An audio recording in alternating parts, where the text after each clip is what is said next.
But so what I wanted to talk about was, had you seen the Franco Zeffirelli one uh, adaptation before this? Yeah, I saw that's the one they always show you in school. Like that's the one they always show you in like high school and stuff. And like, so I'd seen it then. Hadn't seen it, I guess, in like 20 years almost. Yeah, So yeah, it was interesting to go back and see it. And the Lerman one was obviously huge when we were young, younger. young Yeah, romantics out I there. had the I had the soundtrack on CD. Yes, and it was a big soundtrack. It's like the Butthole Surfers were on that shit, weren't they? Like, That was a great track that they had on there. I didn't this time around. I didn't identify when it was playing in the movie. I think it's like There are brief when they're on the yeah beach. There's like a brief scene. yeah, and but there's a few there's a few there might have been one song maybe, yeah, that does not, like, early on in the movie, like the first song that plays, it's kind of like a hip hop track. It is not on the soundtrack. It's Really? not on the soundtrack album. Yeah, I'm pretty sure. And then also that, like, there's like a little kid who sings in the movie a few times, and he sings a version of "When Doves Cry," and the Prince song, and that one doesn't make it onto the that didn't make it onto the soundtrack CD either. But another song, the "Everybody's Free to Feel Good" song that he sings, is on the soundtrack. Dude, I'm just thinking now when you're bringing up the soundtrack, like, there's not even like movie soundtracks. Those used to be such a big deal. I know, Do I you remember know. the Spider-Man 2 soundtrack? Do you remember that shit? That was No, huge. I don't remember that. It was huge because it had that like Dashboard Confessional song, Vindicated, Mm-hmm. and Stone Sour, that like Slipknot side project had that like I know it well. I know yeah. it the project well because I actually saw Stone Sour in concert at the Mesa. Yes, I had some coworker who was like this. Um, he was like this, like, he was very, like, working class guy, and he was an ex-Marine, and he was weird with women at work. Like, he would, like, like, he did not care about, like, any of that bullshit. Like, It's he would just, Mercutio, like, dude. Yeah. hit on Mm. women at work, and get in trouble for doing that, and he did not care, which I thought was kind of cool. But yeah, he was like, hey, you want to go see, like, I just moved here. I just, like, I didn't know anyone, and he was the first person to be like, hey, do you want to do something? And the thing was it was to go see Stone Sour on a bill. I don't remember who else was on the bill except for Power Man. Power Man 5000. Like, and this was like 2017, Andrew. Oh shit! So yeah, this Okay. was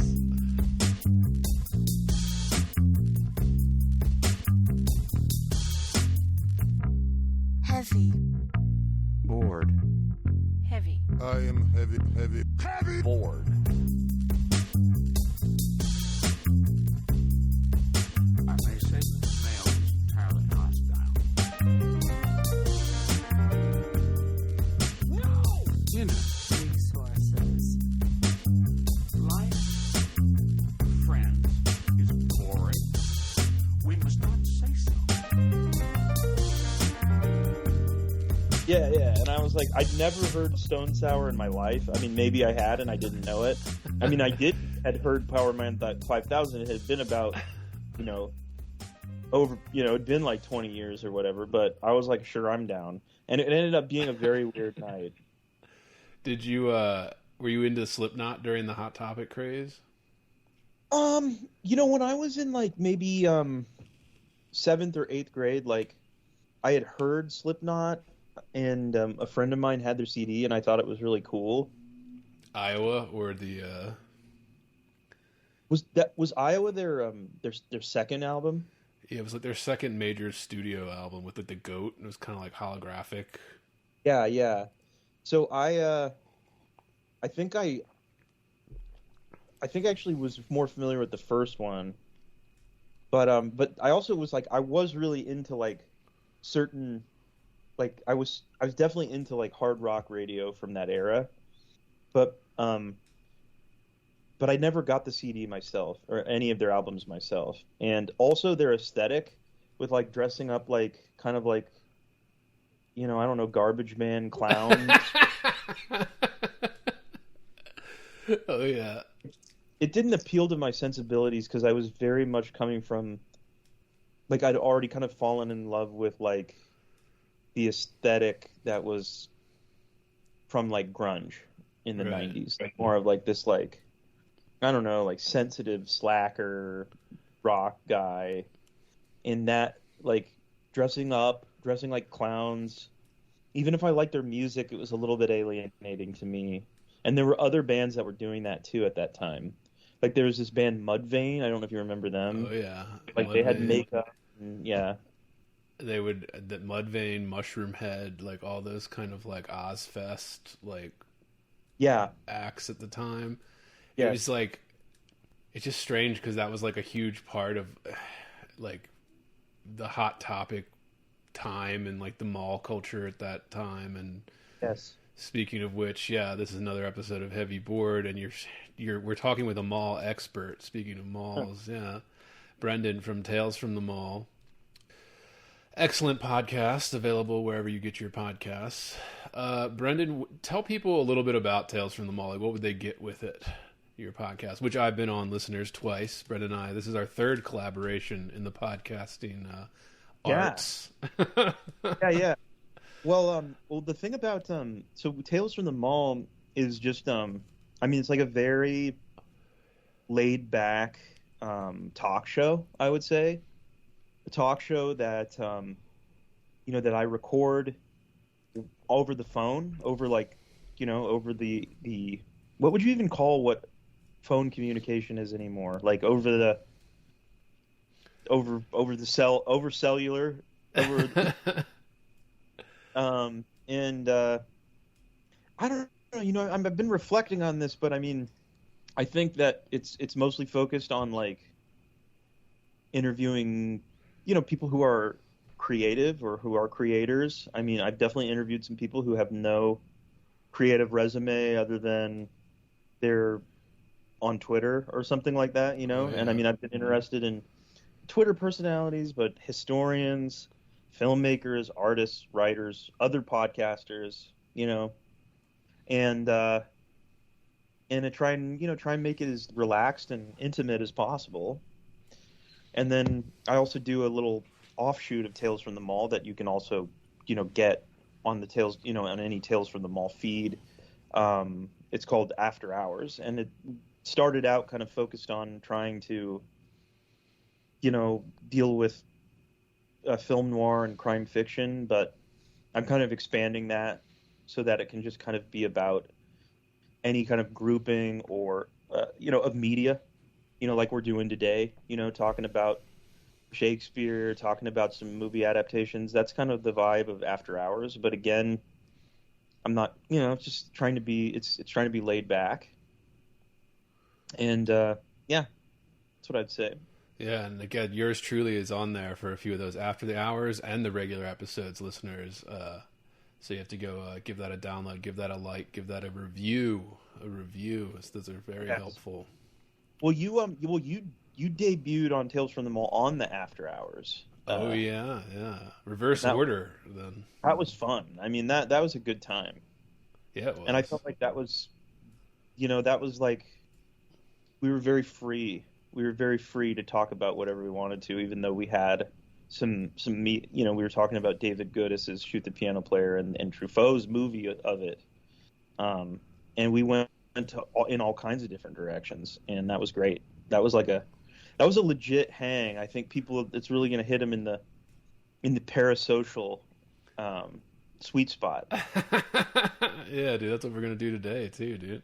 Yeah. We're going to be going everywhere because today we're talking about William Shakespeare's Romeo and Juliet. Or I guess technical, like the title is The Most Excellent and Lamentable Tragedy of Romeo and Juliet. But most of us know it as Romeo and Juliet. Most of you have probably read this forced to read it in high school, or you pretended to read it in high school, and you continue to pretend that you've read it at cocktail parties and all of that. But we've actually talking about the play, and then we're talking about, the 1968 Zeffirelli adaptation, usually the one they show you in high school if you have a teacher that's showing you the movie version, and then the 96 Baz Luhrmann Romeo and Juliet with Leo, as many will come to know, as dominates pop culture for Romeo and Juliet references now. But it's so you could so easily pretend to have read it, what with all the with all the adaptation material out there, And just like, it's weird because I just had like, this episode isn't out yet. It'll be out when this episode comes out. But I just had an episode on Harold Bloom's like the anxiety of influence, and it's like, this was obviously he loves Shakespeare, and he was talking about that, where he was talking about how Shakespeare, he claims, invented the modern human. Like you could even go as far as to say Shakespeare invented like the modern idea of romance, even like. Yeah, well, he says like, some people say like he invented. Well, first of all, yes, Harold Bloom, right? He had that book like Shakespeare Inventing the Human. It's almost like he's saying that that Shakespeare like invented human consciousness, like people overhear themselves, or from what I remember, I'm not. Yeah, you're spot on, bro. Yeah. Yeah. Okay. Cool. Me, I had a little bit of difficulty reading Shakespeare when I was in high school. And I think that's fair, I mean, it takes a good, it takes a teacher to really like explain it and make it real. But then when I think I might have been a junior in high school, my dad and I went and saw King Lear. It's one of my favorites, in New York. With Christopher Plummer, the great Christopher Plummer as Lear. And I remember standing in line and like a sedan, like a tinted window sedan pulling up, and James Earl Jones getting out. Oh shit. He was going to be there, and my dad was like, I bet he played a Lear back in the day. And then we went home, and my dad had this big collection of Shakespeare, like multi-volume, and he opened it up, and the first page was a picture of James Earl Jones as Lear, and so he was right. My dad, and so that was big for me, even though I didn't fully get what was happening. Seeing actors acting it, and putting emotion behind it, emotion behind these like challenging dialogue. I could pick up more of it, and then later on I saw The Tempest at the Globe Theatre in London, and that was like, and there it was outdoors, it was light, and I could actually read along with the play, and so I started to understand it a little bit better. Because my first experience with Shakespeare was the same. It was in high school, obviously, and then like you hear about it, you even if you've never read it, certain lines, yes, and then like you probably are forced to read it in high school, and like you don't really understand. Do you remember those like No Fear Shakespeare? I know what you're talking about. Yes. They would like be at like Barnes and Noble. Yeah, basically, yeah. It's like a modern language version, and it was okay. The nice thing about it was that they did have it on separate pages, so they had the one side would be like the actual language, and then like the other side would be like the kind of modern translation, so that you could kind of read it without like having to dissect any of the language. I just remember I had one of those in high school. Yeah, I think there were a lot of Shakespeare plays that they usually make you read in high school. Like I remember having to read Hamlet, Macbeth, sure. King Lear, Romeo and Juliet, all of that. And then, of course, in college, I majored in English, so I had to take like an entire course on Shakespeare, and I read a lot of plays for that. And then in grad school, I actually took another Shakespeare course then. So then you're reading all these same plays over and over again. But even then, like, I think reading it now, like, because my next thing is usually how it read for you. Like, reading it now, it was a different experience reading it. Like, I hadn't read it in maybe like 10 years.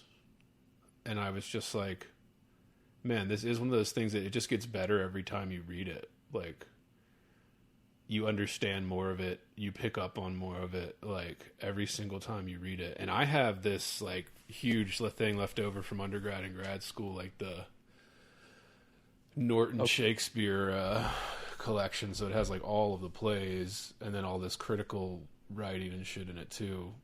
Beautiful. Just, yeah, you know, my background is just, of course, I have this on my shelf. But the great thing about it is that, you know, they do have, like, the little kind of footnotes and shit where you can, like, they do explain some of that, like, some of the words that, like, we're, like, don't use anymore and shit, you know, chords for ladder, you know.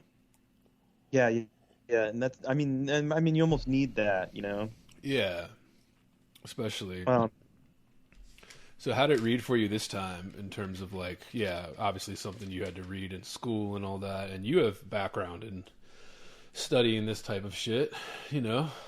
yeah, but you know what, though? I was not, that great of a student when I was in high school. Oh, you know, me like, neither, yeah. I was just very, like,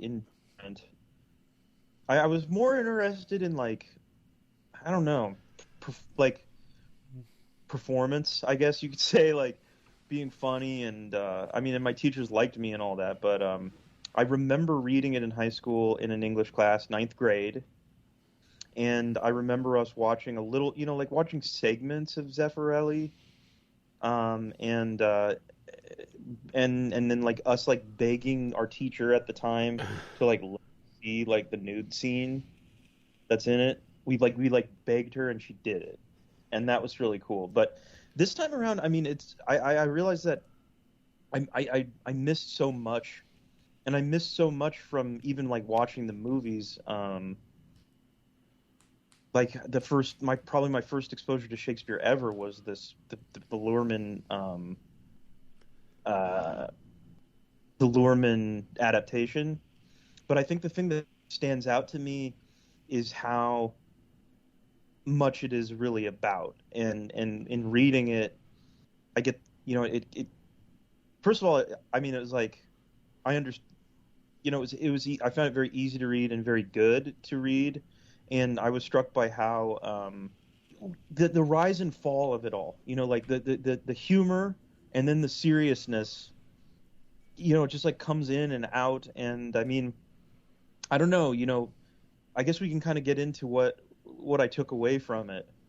But I think the one thing that I really kind of took away from it is that I'm not super, you know, it starts out right with Romeo, and he's, like, in love with this girl, and it's not Juliet. And I, like, forgot that even existed. And the line, you know, in this, like, you know, the friar, right?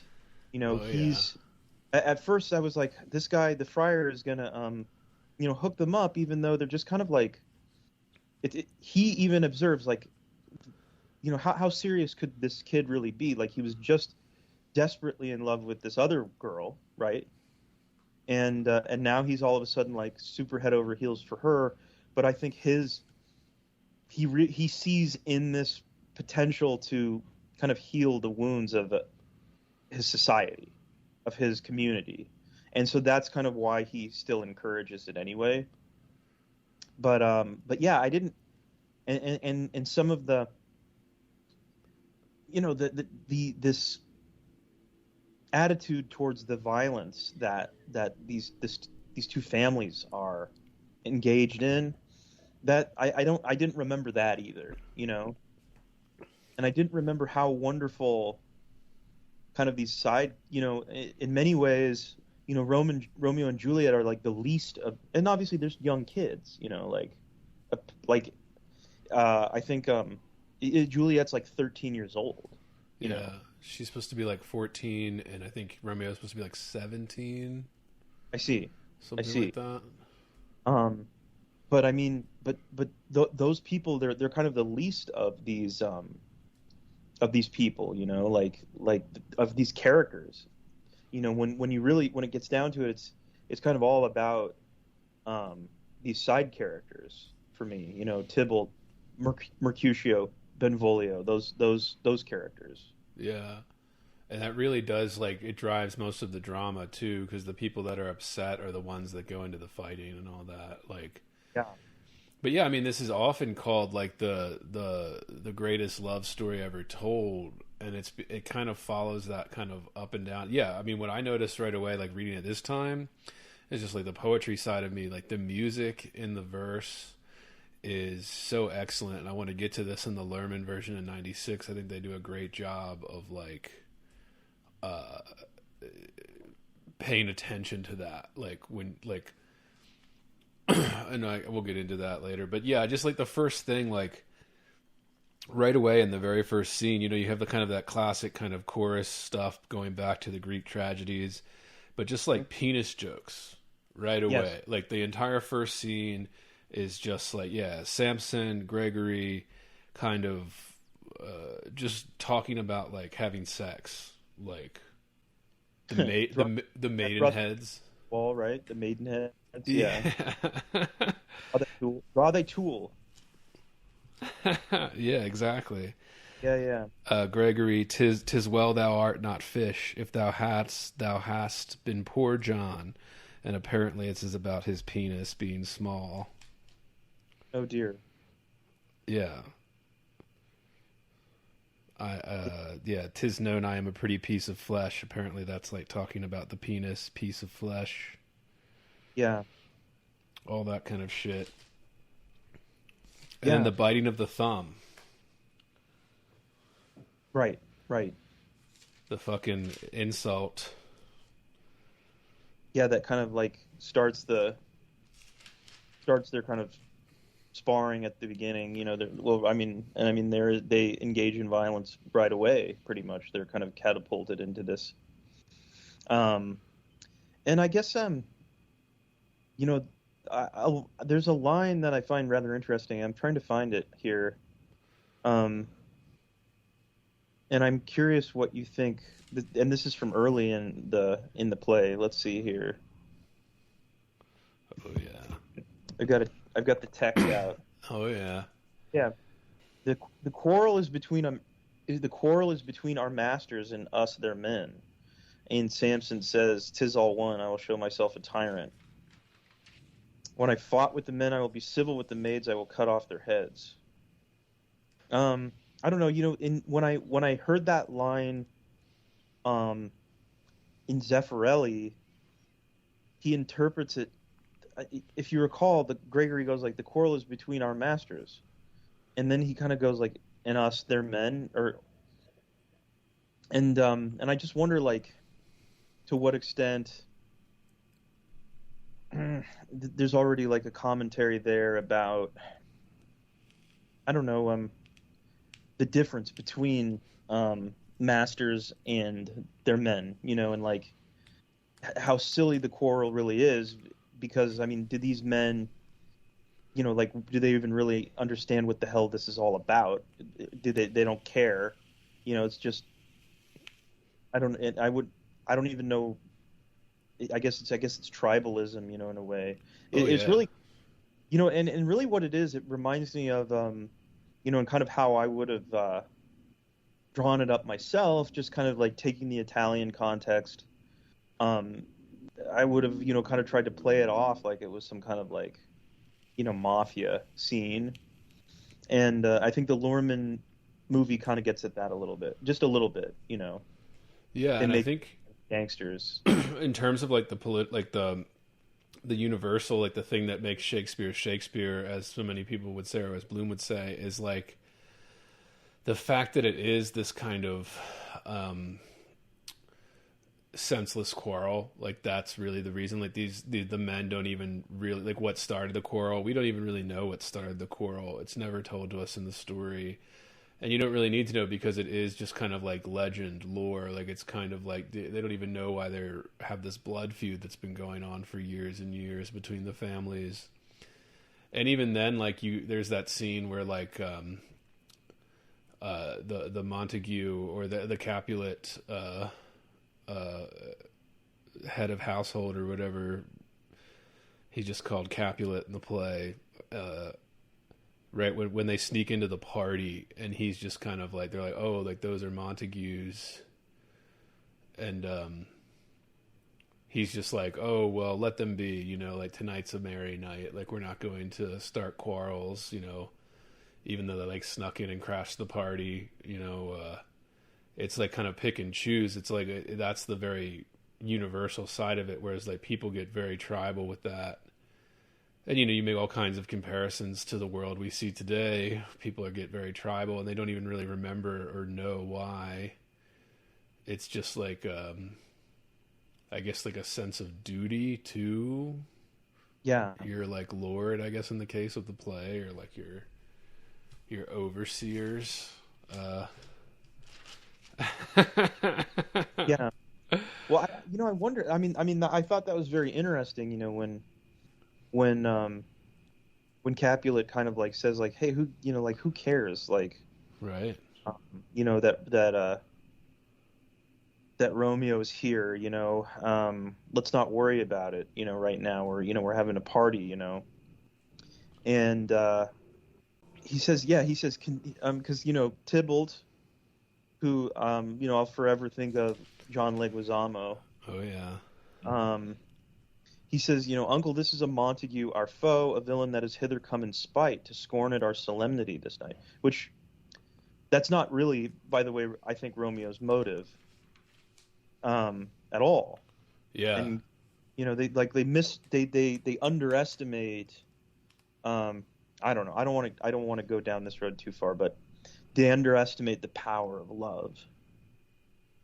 And by the way, Romeo's there not to see Juliet. He's there to see, is it Rosalind? Rosalind, right? And so he says, this is our foe. And Capulet says, young Romeo, is it? Tybalt says, yeah, that 'tis he, that villain Romeo. And Capulet says, content thee, gentle coz, let him alone. He bears him like a portly gentleman, and to say truth, Verona brags of him to be a virtuous and well-governed youth. I would not for the wealth of all this town here in my house do him disparagement. Therefore be patient. Take no note of him. It is my will, the which if thou respect, show a fair presence and put off these frowns, an ill-beseeming semblance for a feast. And then, you know, he basically says, he shall be endured. What goodman boy I say he shall. And then he says, you'll make a mutiny among my guests. You'll set cock a hoop. You'll be the man. And, you know, I mean, I think he's just maybe Capulet's kind of like falling on, you know, just kind of a sense of manners and like respectability and not, you know, I mean, part of this whole thing launches and takes off in that, you know, already kind of like the prince, right? The people who are actually in charge of this community are getting sick of their feuding, you know, and so they're trying to keep it at they're supposed to be keeping it at bay and keeping it under wraps, and what happens is that Romeo's love, and this, you know, they obviously address this, like, kind of the irony of this in the end, you know, with the prince's speech that he gives to the families after Romeo and Juliet have died. But it is kind of ironic that like Romeo's love passion is like inflaming this conflict, you know, and that's an interesting commentary to me, and I think, you know, and I read this and I watch the movies with a sense of like,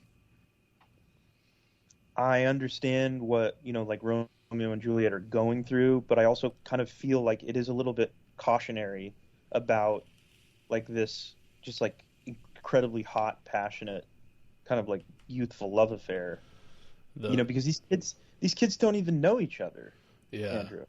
You know? Oh yeah. And part of it, I think, is like this forbidden fruit thing that's going on here. Also, Oh kids yeah, love, you know, everybody loves forbidden fruit. Yeah, and I think also that there is a certain type of person, and this could be just like projection on my part, but it did make me think about this a little bit, and maybe you can, I don't know if there's some wisdom within the text that might comment on this, and I can't remember, and I don't remember noticing it. But there is a certain type of person who is not actually capable of like real intimacy, yeah, of having a real intimate relationship for whatever the reason, and so they are kind of like attracted to things that are unavailable or doomed, as opposed to, hey, this would be a good relationship that would, that would go the distance. You know, I don't know if you're familiar with that type of person, but yeah. I mean, I think that there is like, I obviously there's other love stories that Shakespeare has written in this vein, like Antony and Cleopatra and stuff, or even the comedies are pretty much love stories, like The Taming of the Shrew and all of that are, these kind of different, worlds apart kind of love interests that come together, and the kind of, like you said, the power of love, the way it kind of guides you down a path where the path of it can end in these kind of explosions, because it's so passionate and fiery that, and it always does in the tragedies, at least. It kind of, you I know, like Elizabeth Taylor and Richard Burton, like when they were together, when they were like doing all those Shakespeare movies, like yeah, and I'm like, the reason that they were like probably really into that is, one, I think because they were obviously, passionately in love with each other and stuff, and like wanting to do those things together, where they always kind of played the opposite love interests too, yeah, so that they could, like, I don't know. I mean, I think that that's definitely like a connection in that. And of course, like their kind of relationship almost ended the same way, I guess. Like, yeah. Well, I think they just, the thing was is that, I mean, they did have like, they had a passionate relationship, and they it started out pretty, because when Burton met Elizabeth Taylor, by the way, he was married with children. And then he kind of went through this like will I, won't I thing with his wife that he was married to. And it was like kind of tortured the family a little bit. And so it wasn't a great thing. But yeah, I think that they were like kind of, I don't know, you could say that they were good for each other, and then they weren't, because I don't think, neither person was kind of like complete. Richard Burton was like a very like a very melancholic person. Elizabeth Taylor, same in a way. I mean, sickly. But yeah, I am drawn to their story. right. Well, I think Yeah, everybody is like this kind of, and it's the same thing as Romeo and Juliet, this kind of very passionate, forbidden love. yeah, And then that inevitably explodes, yeah, like it can't really without. But I mean, too, for like the kind of character of Romeo, like kind of when he comes on to like the first scene that he's in, he's like kind of, it's obviously the play is called Romeo and Juliet, but like, we start off, we don't even see him at first. We see his friends kind of getting into a fight, and then he kind of comes in after, and it's just kind of like this kind of lovesick puppy dog, yeah, like talking about his kind of sensitive young man. I mean, it's fantastic. Love is a smoke made with the fume of sighs. yes, Yeah, doth add more grief to too much of mine own. It's just like, All right, let me read this thing because I'm going all over the place. Where he's talking to Benvolio, and he's basically like, you know, being like a little kind of emo boy about Rosalind not loving him anymore. And Benvolio says, "No, cuz I rather weep." Romeo says, "Good heart, at what?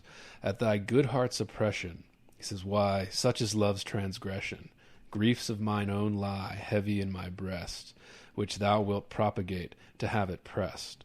With more of thine, this love that thou hast shown doth add more grief to too much of mine own."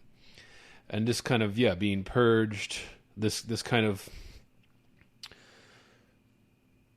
He's set up right away as love is everything to this guy, you know, and I think this is something that I want to connect towards kind of the emo movement and things that happened during our youth and stuff, Brendan, and kind of the millennial youth, where there is this kind of male lovesick puppy dogness, and people confuse it because, like, you know, there's like 25-year-old like men or whatever that are just kind of what they would call fuckboys, right? Who aren't feeling this kind of deep romantic thing. But like when you're a young teenager and you're just experiencing this stuff, there is that like head over heels aspect to it. Like there is that kind of, you know, it's a cliche, but like that feeling of you would die for this person that you've never even fucking met. Like you see this beautiful woman and you fall in love with her without speaking to her or knowing anything about her. Yeah. On the spot. And this always, it reminds me of mall culture too, because that was huge when we were during this time. Yeah, that's why I asked about the kind of Slipknot shit and the Hot Topic shit like at the beginning of this, because you're the mall expert. But yeah, I mean, what do you like? I'm obsessed with this idea and this feeling because I think there's a few people that do talk about it, and whenever you do, you know, you do have to bat down, you know, the usual stuff. People are like, oh, you're gay, blah, blah, blah, like kind of from the male side. But there's also this kind of, I don't know, like, who cares? Or, I don't know. I mean. Well, you know, I think, you know, here is, so Romeo says, you know, I have lost myself. I am not here. This is not Romeo. He's some other where.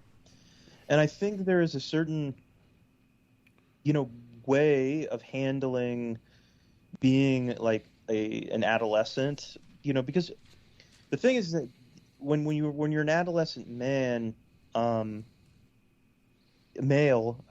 you know, I mean, I think there's all kinds of factors that would make you want to escape yourself and escape your surroundings, like, you know, like you're kind of on the verge of being able to like be on your own and you know, maybe even traditionally, like at that age or whatever, you know, when you were, you know, in times gone by, you know, you might have had an opportunity to like, I don't know, work or something like that. And I think that one really good escape feeling is like that melancholy, like love sickness, you know, it's a feeling that you can really chase, and it'll kind of like put you into this more dramatic headspace, even if it is like presents as somewhat of a sadness. It's still better than some of like that boring emptiness that you feel when you're 14, 15, you know? Yeah. I think it's a really powerful way to escape. And I think that some people become like addicted to that even, and into their adult, you know, their actual adult, into their manhood, you know. But I think that, I think that Shakespeare's capturing something of a certain male archetype, because, you know, Romeo so quickly goes from Rosalind to Juliet, and you know, I think that what he's in love with here is just like he's in love with love, you know. Yeah. Because I think he starts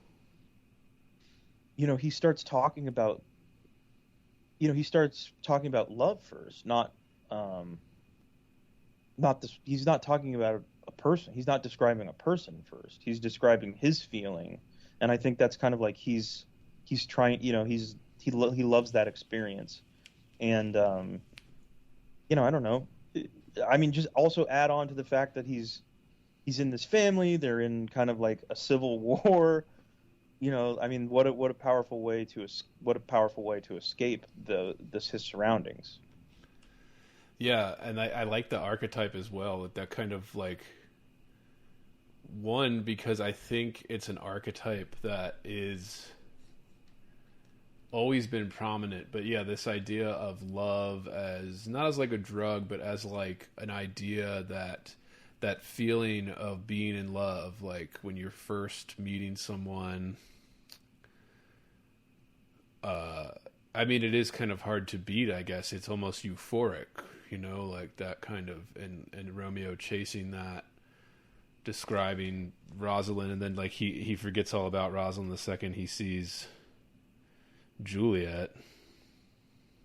Yeah, and I don't know, good for Romeo for getting involved with Juliet, because when he describes Rosalind, he's describing like kind of like this impossible, like ice queen woman. He says, she'll not be hit with Cupid's arrow. She hath Dian's wit, and in strong proof of chastity, well armed.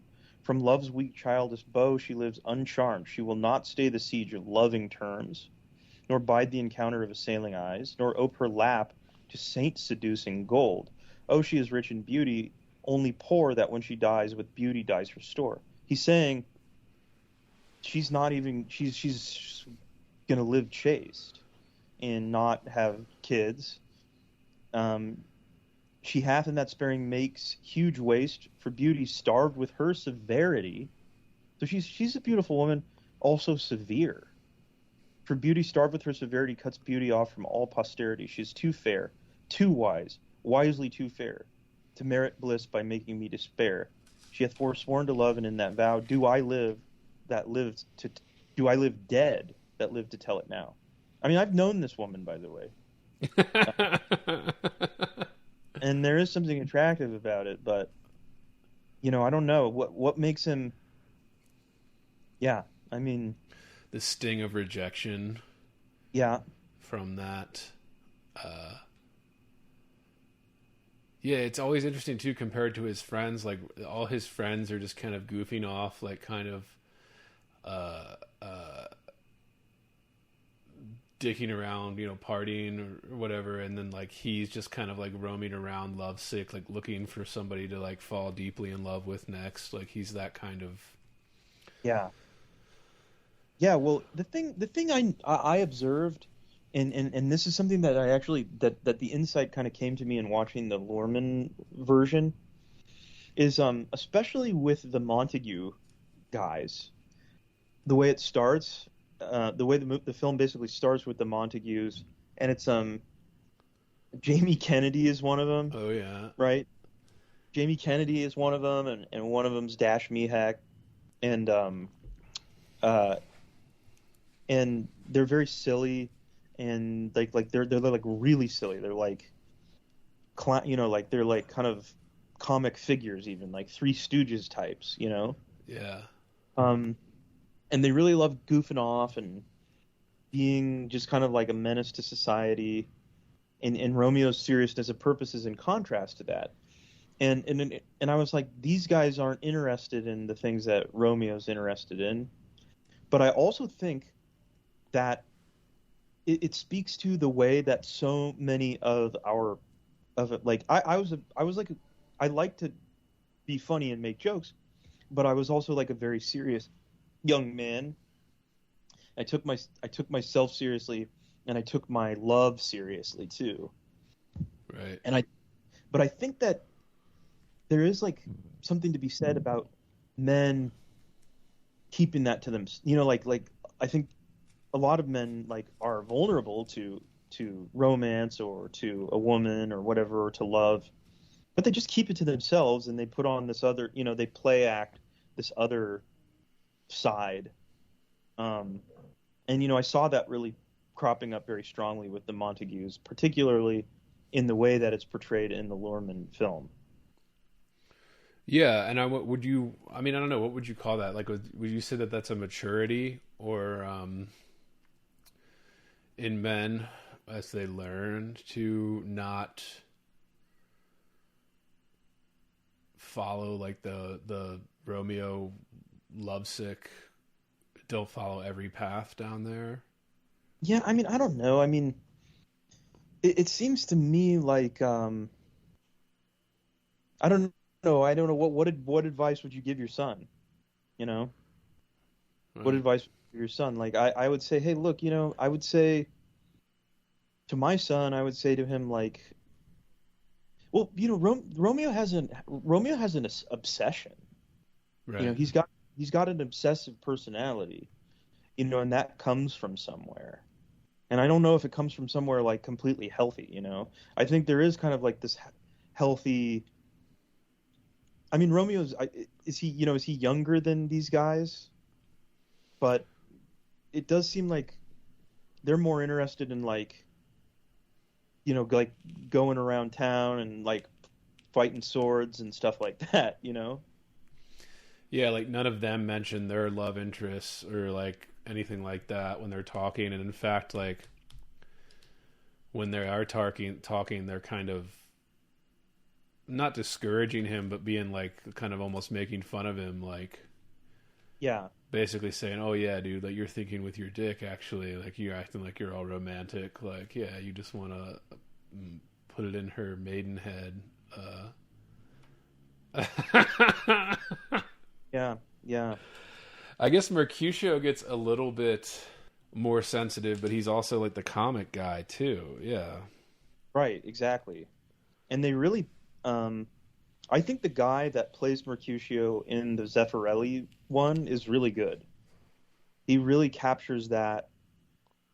I'm not sure. I feel I understand the choice of who they used in the Luhrmann one, but I didn't get the sense that he had that strong of a grasp of the material. Yeah. I mean, they really needed that guy to be like, they make they make Mercutio like kind of out to be like kind of like a drag character, and Yeah. in fact, I observed, Leguizamo and Mercutio. I'm just calling him Leguizamo. Tybalt, and Mercutio. Like I did kind of see like that there was almost like this kind of like erotic tension that was being played up in the Luhrmann piece.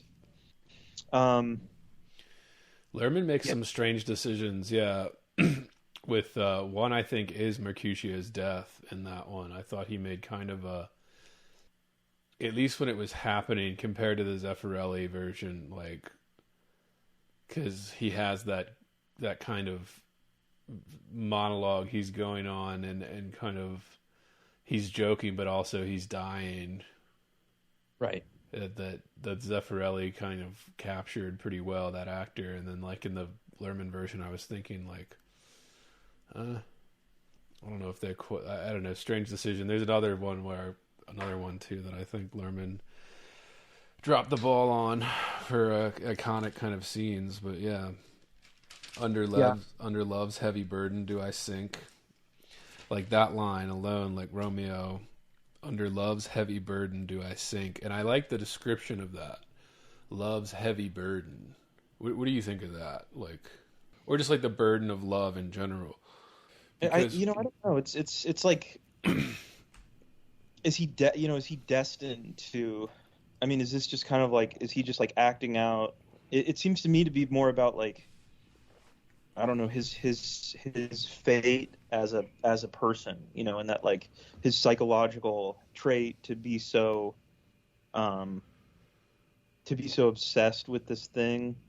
I think that's obviously like his obsession is his fate, and I think that's true for some people, like that they're given a burden in life with some kind of like psychological obsession or even a gift, and and that gift ultimately is their destiny, and it's not always a good one, and it's not always a good one. Or just like the vulnerability of it.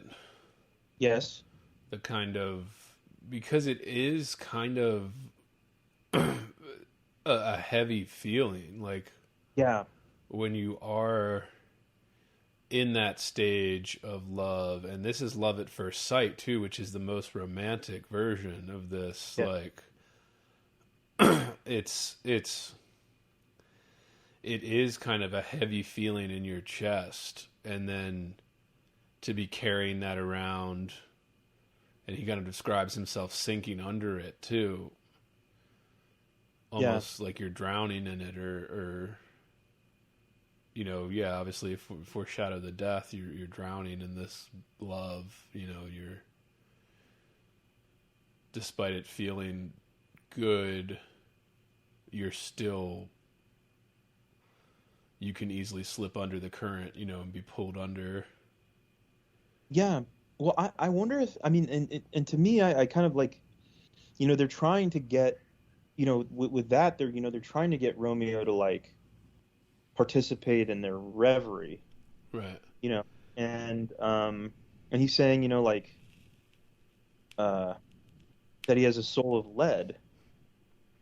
And to me, it's almost like he's saying, like, like I'm burdened with like like basically like I'm a depressed person. I have a depressive personality, and I'm not like you. And Romeo is very much like I'm not like other guys. Oh, He's yeah. like I'm not like other guys. And I think there is a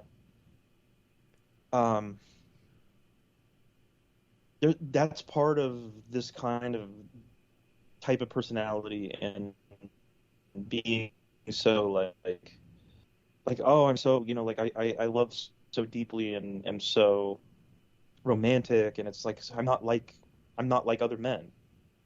It's like trying to separate yourself from other people. I And wonder, people do that. Do you think that that's real? That there are men that feel the burden of love more than others? That there is a difference between those kind of hopeless romantic Romeos and your average kind of dick jokes in the town square pulling out swords?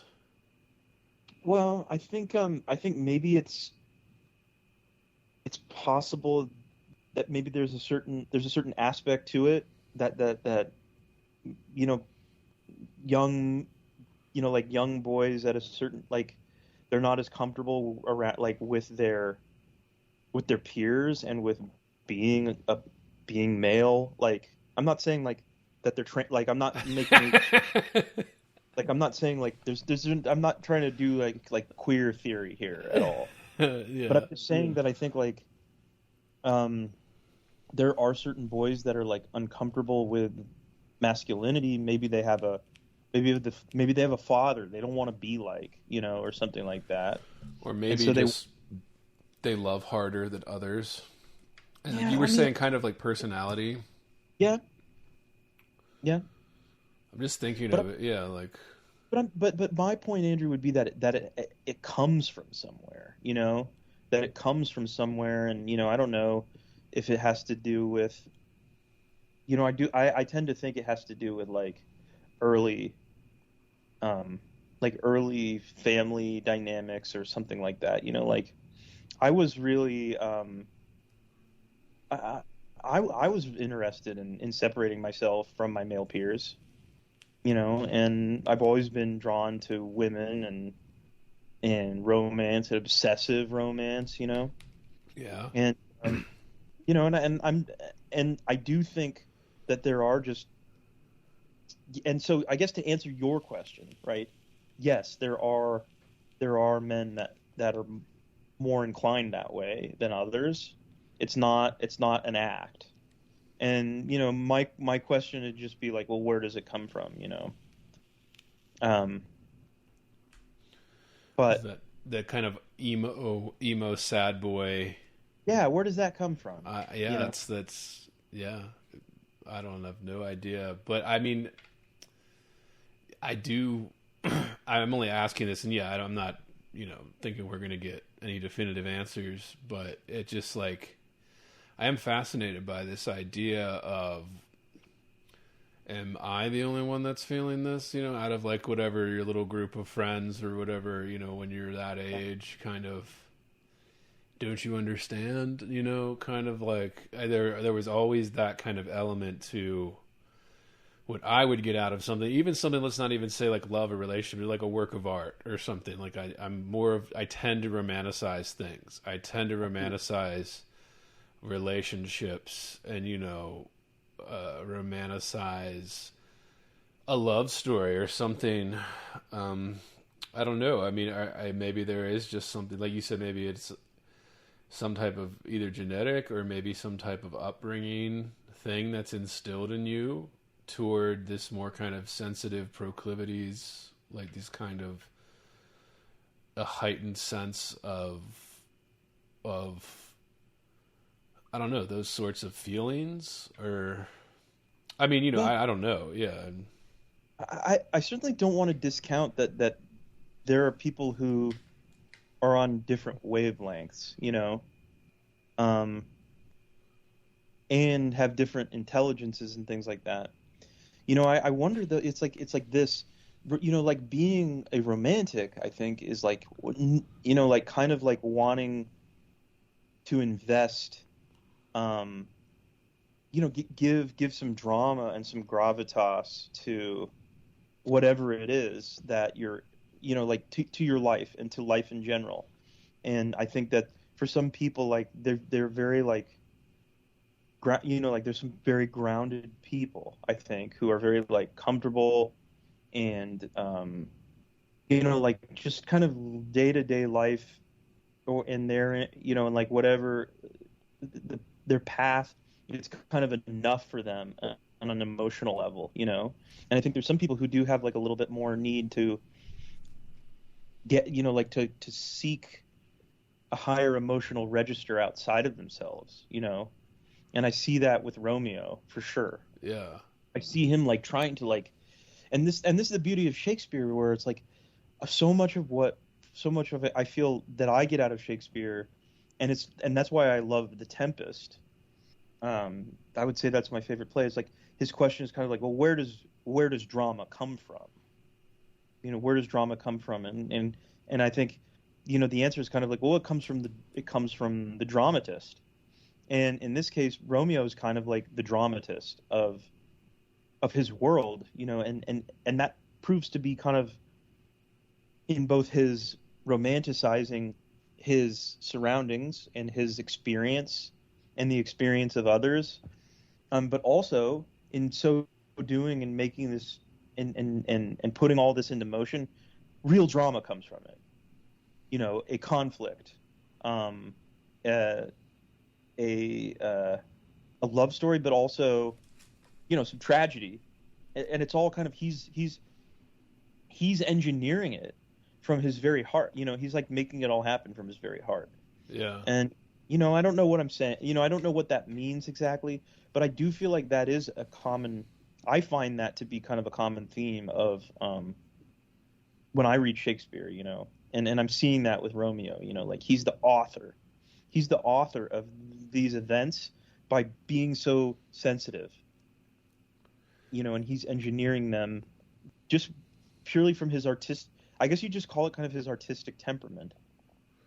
Yeah, I guess that's what I'm trying to get at too, is that, yeah, like what makes an artistic what separates the kind of, and I mean, I don't know, but I'm just like, yeah, like the sensitive young man who's more inclined to do that. I wonder if you say like it is like a way to rationalize or dramatize something that is, everyday occurring type thing, like it is kind of like a way to do that. But then like what stops other people from doing, like why is it because of women? Like this is another one where I don't think we're going to have a definitive answer, but I want your thoughts on this, man. Like, that's kind of like, is it because of women that a sensitive young man would be more drawn to the kind of what some would call the more feminine side of the spectrum. Like, Yeah. is it to get laid, or then like as opposed to kind of the more masculine side of the spectrum where, you know, you're kind of winning a conquest, or like, you know, stabbing somebody with a sword to impress a girl. You're like trying to read Shakespeare, you know, to impress a girl, or you know what I mean? Like, Yeah. Well, I don't want to. I certainly. The thing is that my intention is not to like disparage, anybody at all. oh no, But I yeah. do feel like, the artistic temperament comes from. It could certainly come from somebody looking out at the world, really young and vulnerable eyes, you know, and Yeah. being like, I can't. Yeah. Okay, I can't compete on this level. Like, I'm not going to be this type. Like, I'm not going to be able to be that type of person and be sexually successful, romantically successful, or just even successful. Like, I'm not going to, yeah, like, I'm not going to be a soccer player. and so then it's like, well, what other options do I have? You know, and maybe it's to be you know, and thank God, it's to be a creative person. It's to be somebody who's actually, I'm actually going to get to know, because then over time, you know, like I do feel like the artistic temperament in men is closer to women. Yeah. Like they might not have like this like lay, you know, like 4D chess understanding of the female psychology, but they're just closer to the feminine and the things that women do and are drawn to naturally, and that becomes useful. You know, it also becomes useful, and that's, you know, and I mean, the thing is that ultimately I don't think that it so much matters, like, you know, whether it comes from that or if it's like a gift from God. And I mean, there's a question, I think, in my opinion, also, like, well, where do gifts from God come from, and like how are they actually, how does God actually make those things happen? You know, it's less interesting to me to think, oh, I was born with it, than to think I was put on this earth, and then through the course of events, this is how I developed this gift, or this, you know, we're calling it. If you're hearing this, it's because you are listening to the free public feed of Heavy Board. To get complete, uncensored, uninterrupted, full access to this podcast, become a subscriber at patreon.com/heavyboard. That's right, Heavy Board is made possible by subscribers like you. For less than 1 cup of coffee per month, you will receive private access to uncensored, full-length episodes, Jerk Shop, heavy bonus content, subscribers-only AMA episodes, bonus extended interviews, and more. Come join the conversation today at patreon.com/heavyboard. A temperament, and I think that's a good word for it. You know, and like I think that, you know, that's one way of looking at it and saying, like, well, God really kind of has his own style. But I think, yeah, I mean, I think, you know, who knows, like Shakespeare, you know, was ultimately, like, he was an entertainer, you know, and I don't know what his romantic life was like at all, but, you know, it was probably pretty decent. Yeah, dude. And like, if you can make, you know, and I mean, there's all kinds of different strategies that men develop to be, I think, to be successful with women. I think it's kind of undeniable that men are more obsessed with women than women are with men. Oh, What do you yeah. think about that? What do you think about that? 100%. Yes, I think that's 100% the case, and I wonder if that is biologically ingrained. Like that's what I mean, because all men have this kind of thing, but then like you know, it's more pronounced, like you said, more of a temperament, more prominent temperament in some men other than others. Kind of the romantic, sad emo boys, right? The art school boys, the you know, Everybody knows who we're talking about. Yeah. God, you know, What? like people who to make a choice or naturally gravitate towards like being funny. You know, like when I think about like a Chris Farley or whatever. You know? Like, you know, kind of a fat like a fat kid. You know, and it's like, how am I going to? In fact, it's really just like, it's not even just a question about like how am I going to attract women. It's like, how am I going to make my way through this world as a man? Like, what am I going to do? How am I going to do it? Like, you know, I'm kind of, you know, like I'm kind of sensitive. I'm kind of afraid of conflict, and, you know, I'm small or whatever. So I got to do this, or, you know, like I'm a fat kid, and like, so what am I going to do? Oh, I know what I'll do. I'll be funny. Right. And I'll make everyone laugh, and I'll kind of like become valuable that way. And I do think that men are incomplete and women are complete.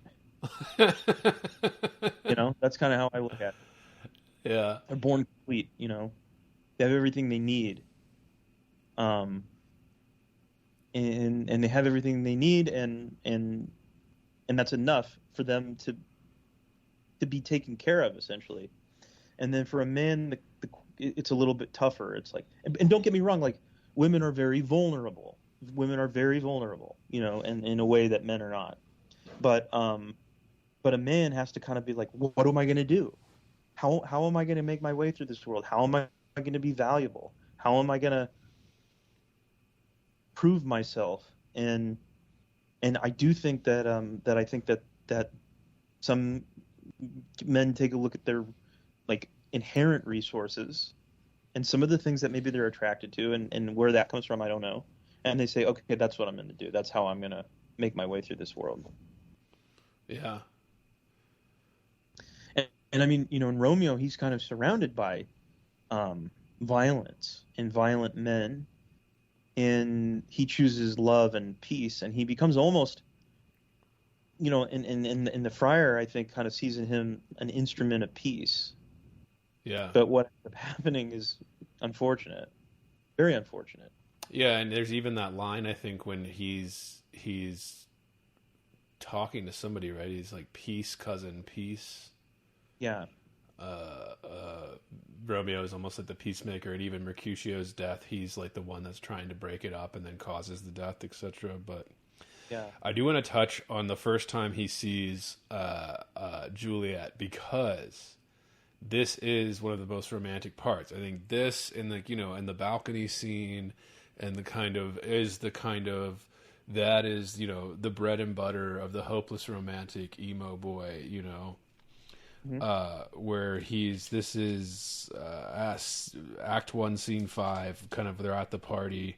He sees Juliet, and he turns to a serving man. He said, What lady's that which doth enrich the hand of yonder knight? And the serving man says, I know not, sir. And then Romeo says, Oh, she doth teach the torches to burn bright. It seems she hangs upon the cheek of night as a rich jewel in an Ethiopi's ear. Beauty too rich for use, for earth too dear. And I mean, it goes on, so shows a snowy dove trooping with crows as yonder lady o'er her fellows shows. The measure done, I'll watch her place of stand, and touching hers make blessed my rude hand. Did my heart till now, I forswear it, sight. For I never saw true beauty till this night. And that's like the big thing. That's like his first seeing Juliet. Yes. And just kind of that longing that strikes him automatically. And obviously it's for the beauty, right? Like the physical beauty at first. Yeah. But then he immediately kind of falls for her in this way. It's just kind of so romantic. It's so romantic. I couldn't help but kind of be charmed by it when I was reading through here and like pull it out to be like, all right, Brendan. Like, yeah. This is romantic boy shit right here. Like this tendency absolutely. To just go directly into this. Oh my God, she makes the torches burn bright, right? Or she teach the torches to burn bright. She's brighter than they are. Yeah. That's amazing. Well, you know, I think what I see in this is like, you know, so Romeo sees the world I mean, his ability to articulate this and to be able to see it in this kind of like psychedelic way, that's kind of like how that's kind of like what the beauty of like the poet is, or the artist is that like you can see the world in this really intense way, and see, like, you can see a woman as a rich jewel, you don't just see her as a woman, and to be able to put it in those terms, that's pretty amazing. Yeah, I would say that that's what I kind of got out of that. And and I don't know what and he's able to like use this ability to like the sensitivity. He's able to like speak to Juliet in this way, take her hand and speak to her in this really powerful and like, I want to say it, not flowery, but just like descriptive way. Oh yeah. And he's into him, right away too. That too, because we talked a lot so far about the male perspective, but I think Juliet kind of gives the female love kind of hopeless romantic perspective too, like there is like Juliet's kind of when she's after they touch hands and whatever, they speak for the first time and she's telling the nurse to like go ask his name, if he be married, my grave is like to be my wedding bed. Yeah, she's very connected to like Juliet's very connected to like this idea of like love unto death, Yeah, love and hate. Yeah. Yeah. The extremes. That too. Yeah. She says, yeah, she's my only when the nurse returns and says his name is Romeo and a Montague, the only son of your great enemy. Juliet, to herself, because Shakespeare famously had these kind of solo little monologues or soliloquies to the audience. My only love sprung from my only hate, too early seen unknown and known too late. Prodigious birth of love it is to me that I must love a loathed enemy. Yes. And, but that's, I feel like that's very, like teenage girls it can be very extreme, I think, Oh yeah. And so that's that's part of it. I don't know, that's funny, Andrew. I mean, like, very much this time around I was very conscious of the fact that they were just like young kids, like young people experiencing this really powerful drug, Mm-hmm. And I think that's when that I think evolutionarily makes sense, like I think classically, we experience love most intensely when we're teenagers, and that's kind of like, I think, historically prior to modern society, when people would just basically like start figuring out who the hell they were going to marry and have kids with, Yeah. Were you an intense relationship guy in those the teenage years? Okay, so that's a great question, Andrew, and I'll explain. I was, when I was like around age 15, I had my first girlfriend. She was a couple years older than I was. She was a senior and I was a sophomore in high school. And I kind of needed that. I kind of needed like this older girl with confidence to like come on to me, because I just like didn't know how to make it happen for myself in a way. And once that happened, I was like really, really in love with this girl that I was dating at the time. That it lasted for like, honestly, Andrew, like 4 weeks probably. And and it was like an absolute cringe fest on my part from start to finish. Like I was really intense. I was really into her. I didn't know what the hell I was doing. And she backed off like very quickly and almost immediately, because I was just too intense. And once that happened, I was kind of broken up about it. I talked to my dad about it, and I was like, Dad, it's hard for me to let go. Like, I think I even said, like, it's hard for me to let go, of what we had. And my dad was like, well, what? He was like, well, what did you have? and basically he instructed me. In fact, and I took it more as a command, to quote. This is a quote now. Play the field. And that I did, and that I really did not become I was not like a super intense relationship guy in high school. I was very much like, I guess you could say playing the field, But then when I was 18, I dated this girl. She was a little bit younger than I was. Problematic, I know. Forgive me. I didn't know better. And I was going to go away to college, and she was not. And I kind of had that sense of like, we're doomed, And it really, really, Andrew, affected me greatly. It deeply affected me. I was very, very upset and very existential about it, And and so I think I was capable of some really deep feelings for people and thinking about it a lot and being obsessed with it.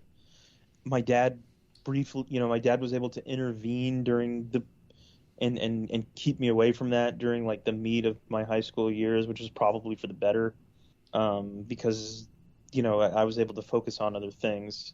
I was a musician, and so I really kind of like was able to focus on that.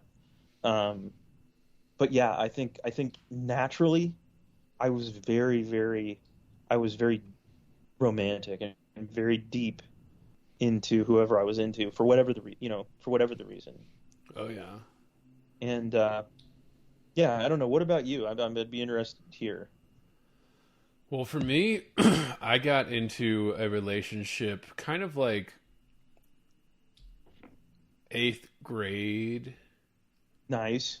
Where I was dating this girl, and it was middle school relationship. But also like we were together pretty much all of high school. So we were together for a while, like through high school and stuff. Yeah. Yeah. Like till the high school? Till when? Till the end of high school? Like, did you basically, graduate? Yeah. Wow. That's crazy. Yeah. And I don't know. I mean, it was always kind of... It was always... I mean, yeah, it was definitely, like, passionate, but it was also, young. Mm-hmm. But I think it definitely, like, I've always kind of been a relationship type of guy. Like, that I'm more comfortable with that than I am with... I mean, there were times in my life, where I was not doing, the relationship guy thing, but it was also, like...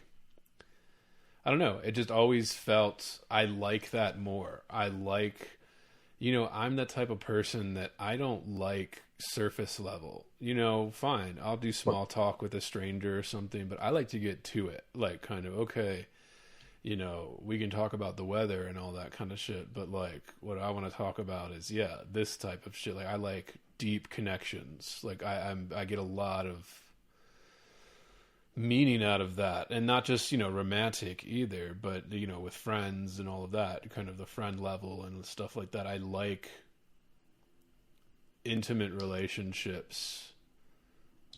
Sure. It's just always been something that I like those more than I like any type of surface level kind of relationship. And I don't know, I've just always been prone to this idea of like, it's going to sound stupid, but like, I'm not quite like other guys. Yeah. Like, I'm not. Nice. And it's not even like I tried to do that or anything, or that was like a big part of who I was, to tell myself that, like, oh, I'm not like them, It was just something that would constantly be shoved in my face over and over again. Kind of like, like we'd all go see a movie together, your boys, whatever, high school, middle school, even college, even now, and I would just get something out of it like completely different than they would, like it would just be, I mean, I'd still notice what they noticed, like, oh, the girl's tits or whatever, of course, like, I'm still very much into tits, but like, I'm like, yeah, but like, he died for her, or you know, like, did you not like feel those prickles on your arms when that scene was happening?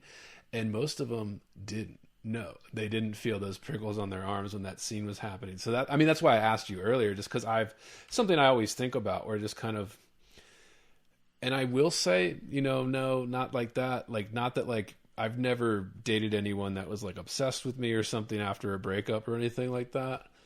But like, yeah, you know, I'm not quite like anybody else. Like, you're gonna meet in that, at least in terms of that, like, relationships or my romantic disposition. And it's not always entirely true either, because, you know, I've come across people, especially in the internet age, where you can be connected to strangers on the internet even, you know, and have connections, things in common and stuff. So there's other people like me, I think, with that kind of disposition, but I that's why I'm just curious about it. Like, I think there is that kind of, I don't know if I'm just more sensitive to it, or what it was, or what caused me to be this way, or see a different way. Yeah. Well, I don't know. You know, I think when it comes to that kind of thing, I was very much obsessed with romantic longing from a very early age, you know. Yeah. And I think I used it in the Romeo sense too, right? Like, kind of, yeah. And so, you know, but I don't know necessarily where it came from. But I was also not someone who, you know, to me, it was more of a thing, like a private thing, you know, that I would experience this, like, longing kind of from a distance, you know, and Romeo is experiencing that at the beginning of the play, but then he actually kind of acts on it, and just kind of goes after what he wants, you know. And earlier on, I wasn't really like that per se, but yeah, I mean, I would spend a lot of time, like, from a very early age, like maybe, like, you know, third grade or fourth grade, or maybe even earlier than that, now that I think about it, like, kind of like privately obsessing over that kind of thing, you know, and then telling my friends about it, you know. Did you ever, like, I remember in 5th grade, for Valentine's Day, I gave this girl that I had a crush on a box of chocolates, like, in school. Like, hell yeah. In school. And of course, she didn't like me, you know, like. Oh, so I see. It was like a big, like, it was a formative moment for me in my youth, for sure. And I was, of course, embarrassed when I was rejected. Yeah. She did accept it, but it was also like,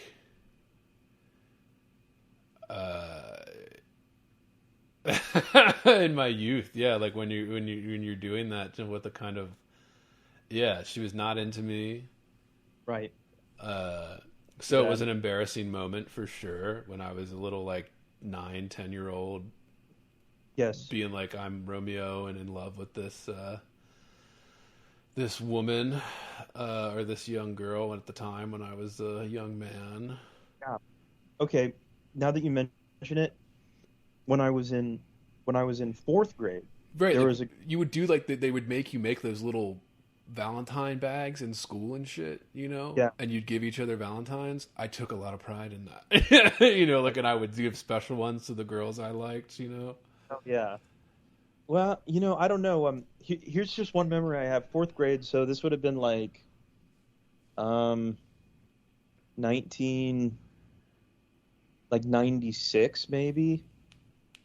And I had the internet at my house, like, for early. And I printed off, like, an entire, like, lyric book of, like, Nirvana lyrics, and, like, stapled it together, and then gave it to this girl that I liked, because I knew that she knew who Nirvana was.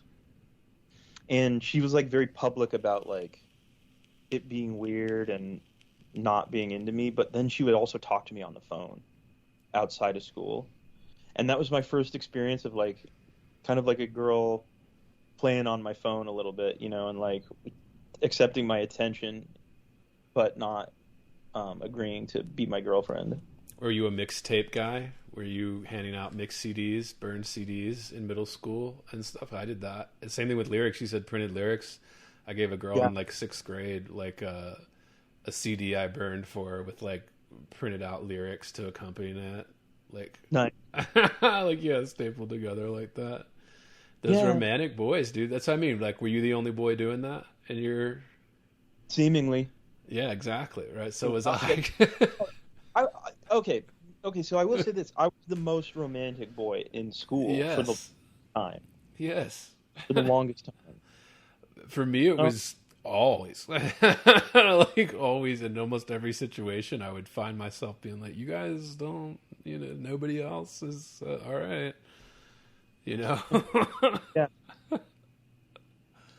Well, I think, part of it was that, like, maybe they had, like, an inherent understanding that, like, I don't know, Andrew, I mean, do women like that kind of thing, or do they like being, like, teased and, like, kind of, do you see what I'm saying? Like, Yeah. I didn't understand that, like, you had to kind of be a little,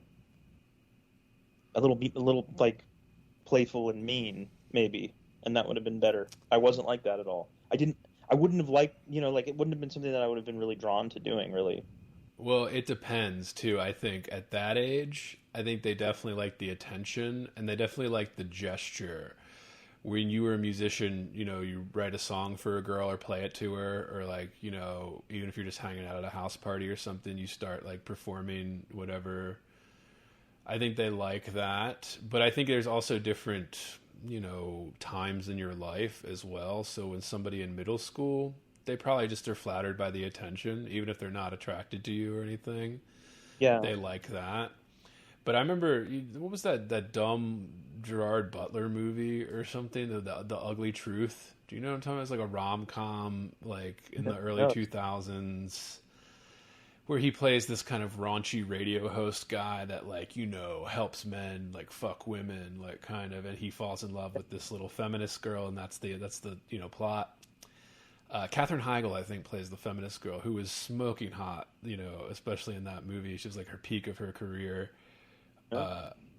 She was like just coming off Grey's Anatomy or something, I think. And anyway, it was like, there's a scene in that where he's talking to his little nephew who's like 13, and he's like obsessed with this girl. And his nephew's like, "But you told me to be mean to girls." And he's like, "No." He's like, "I told you to be mean to 25-year-old girls who think they're the hottest thing on earth." He's like, "Don't be mean to the 13-year-old girl you're trying to ask out to the dance." Like, like, and I think there's some truth to that. So like when in the 25, when you're an adult, especially if you're going for somebody out of your league or something, which I encourage everybody to do, go for it, right? Why not? But, just, like, there's a different time for different measures in terms of, like, the romantic kind of how you would get laid as an adult is not what you were doing when you're like in middle school and stuff, like burning CDs for your crush and being like, "This is about us." Like, this is about us. This is our song. Well, it's funny that you mentioned that, is because like 4th grade, I was putting the moves on this girl, she might have been out of my league, maybe not, I don't know. But then in 5th grade, I had a little bit of an issue, like with some other kids in school, kind of, I guess you would use the word bullying me, and it kind of fucked me up and made me feel like I was actually like a huge nerd, And that affected my self-confidence from like 5th grade until I was in high school. And then when I was in high school, I was very fortunate, Andrew, to go to an small arts high school. And by that point, and once I had my first girlfriend when I was 15 and she was older, like my confidence just kind of like went through the roof. Right. I wasn't afraid to like I felt like, oh, I can put the moves on any girl and she'll go for it, and that's kind of how it went for me. But I wish that I'd had a little bit. I wish that I'd been a little bit more aggressive when I was like in middle school. Just for my own. Like it would have made it a better experience than it was. It was like my experience in middle school was basically like being like it was like being on like the Come Town podcast like 24/7. Oh yeah. It's like, yeah. Jackass era and Yeah. Yeah. Oh, Jackass era, yes, exactly. And yeah, ball taps and Sure. Yeah. Oh yeah. What's your favorite rom-com?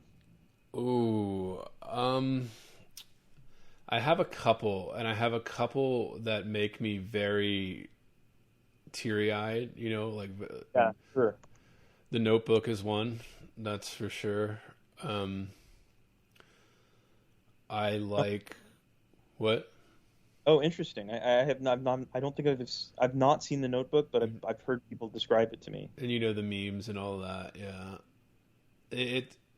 dude, it's people clown on it, but it is such a love story, and it's in the vein of Romeo and Juliet. In that, as every love story that's come after this has been.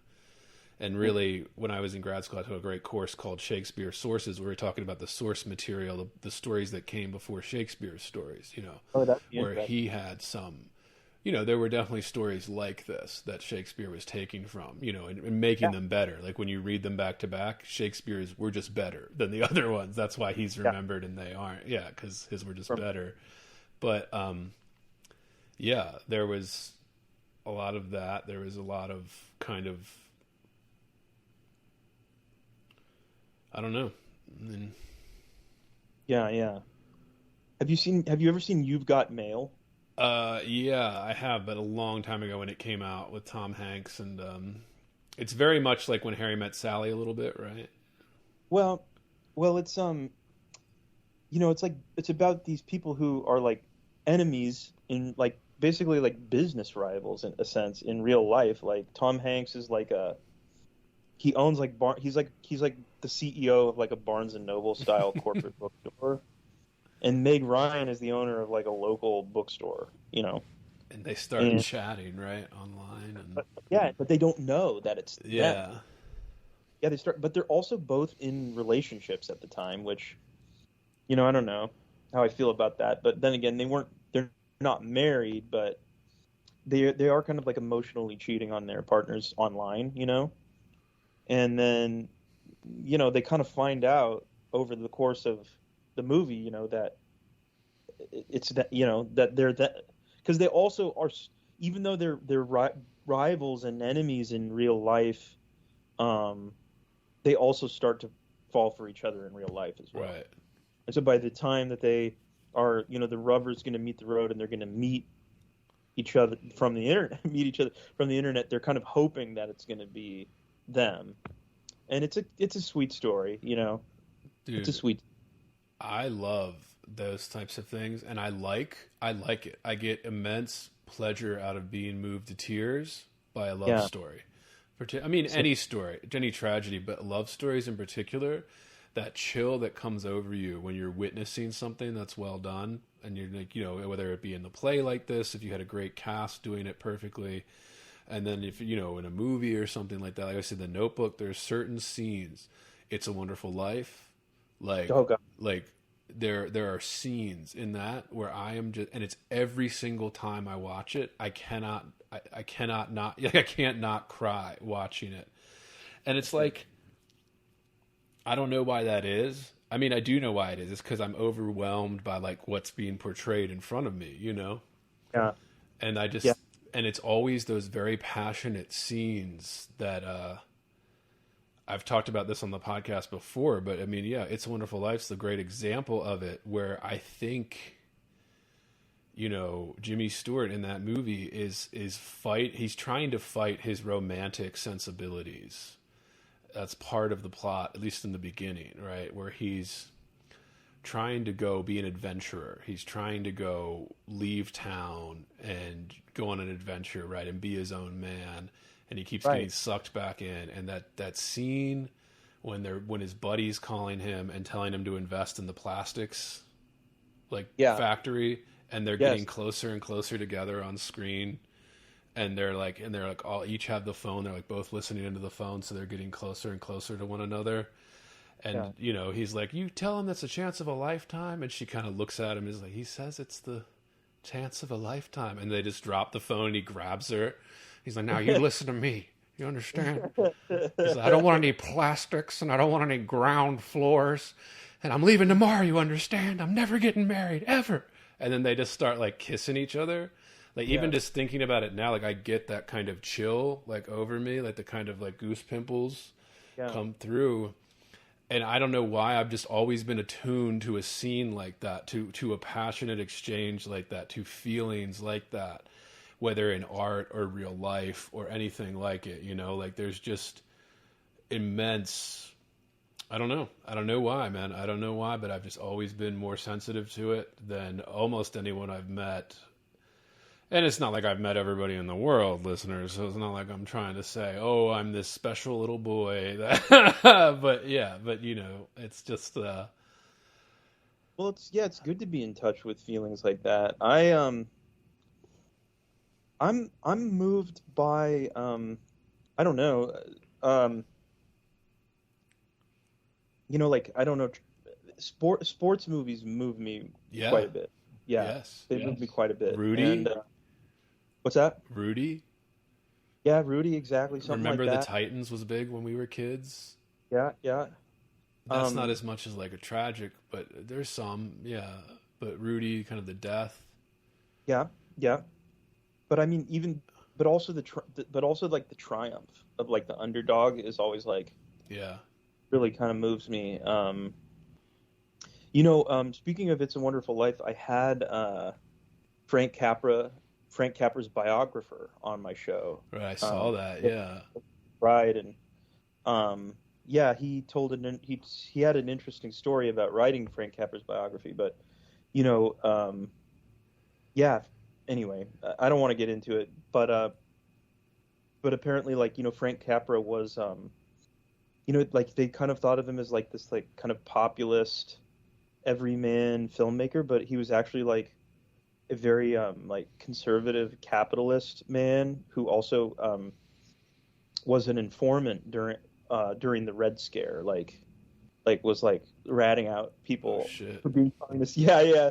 But that doesn't. I mean, I don't say that to say, because It's a Wonderful Life. Like, honestly, Andrew, you're gonna think this is kind of weird, but I hadn't seen It's a Wonderful Life until this last Christmas. Oh wow! Yeah. And it was like a very amazing and moving experience. And I just thought it was wonderful, absolutely wonderful. What do you want, Mary? You want the moon? Just say the word, and I'll throw a lasso around it. Pull it down. You do a pretty good Stewart. Dude, I've seen almost every Jimmy Stewart movie. I loved Stewart. Yeah. Oh yeah, you were talking. Yeah, well, that's right. We were talking about The Man Who Shot Liberty Valance. Yeah, sure. That's another one. I mean, it doesn't have anything to do with this one, but I mean, the overall theme of that kind of, it's not as moving kind of passionately, like, you know, I wouldn't be moved to tears of that movie, but just the overall theme, right? When the legend becomes fact, print the legend. Yeah. The story, the romance around it is what matters more than the fact, the truth, whatever it is. People are, oh, what is true? Fuck what is true. What feels true? What do you know is absolutely real as you're feeling it inside of you, you know, like kind of, oh yeah, dude. Love Stewart. Love it. I think people clown on him too, because he did kind of become a caricature towards the end, but he was just so famous, you know, like, but yeah, dude, there's so many lines in that It's a Wonderful Life, dude, that are some of the most romantic kind of love stuff. Even just the way Stewart would play like a desperate man, I think was just so good. That, you know, another scene that always gets me in It's a Wonderful Life, dude, when he loses everything right after the right after, and Potter finds that money, and he goes to Potter, the man he can't stand, who hates him, and he's begging him for money, like a loan, because he lost that money.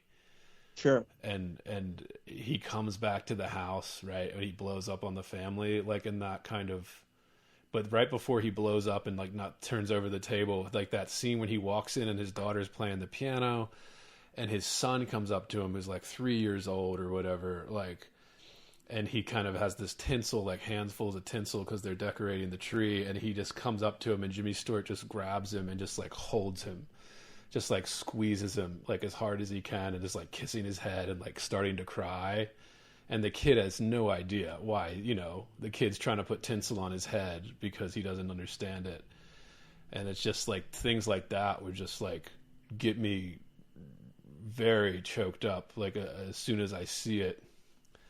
Or even at the end, like when everybody's dumping that money on the table, like even that, like my brother George, the richest man in the world, like kind of that, I feel it. Like I said, the goose pimples, yeah. dude, like the kind of, even just thinking about it gets me that kind of,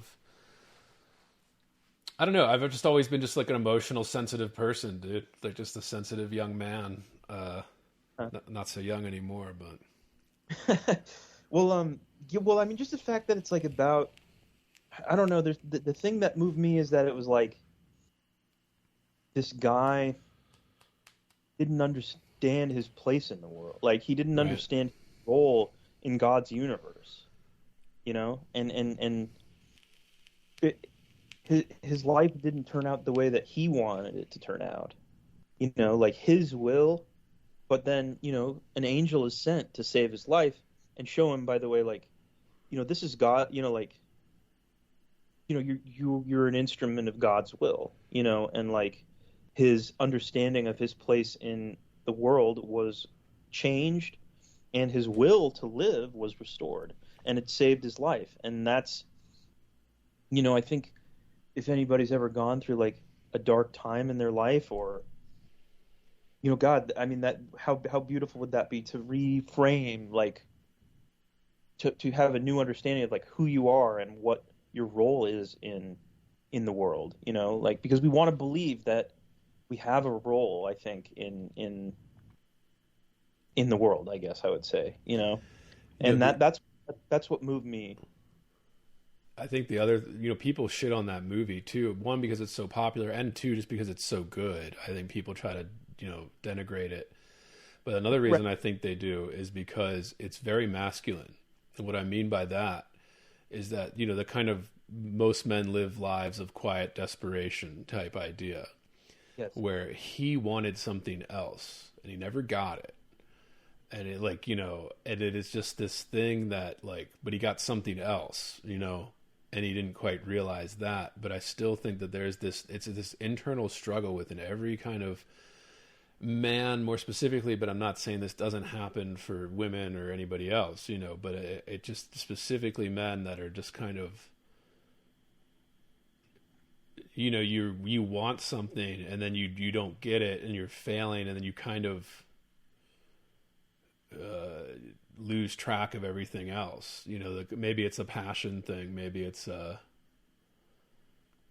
because even George in that movie, he wants this romantic, adventurous life, like seeing the world, becoming some big architect, you know, like doing something with his life, and he feels like he got that taken from him, or I don't know, duty called, or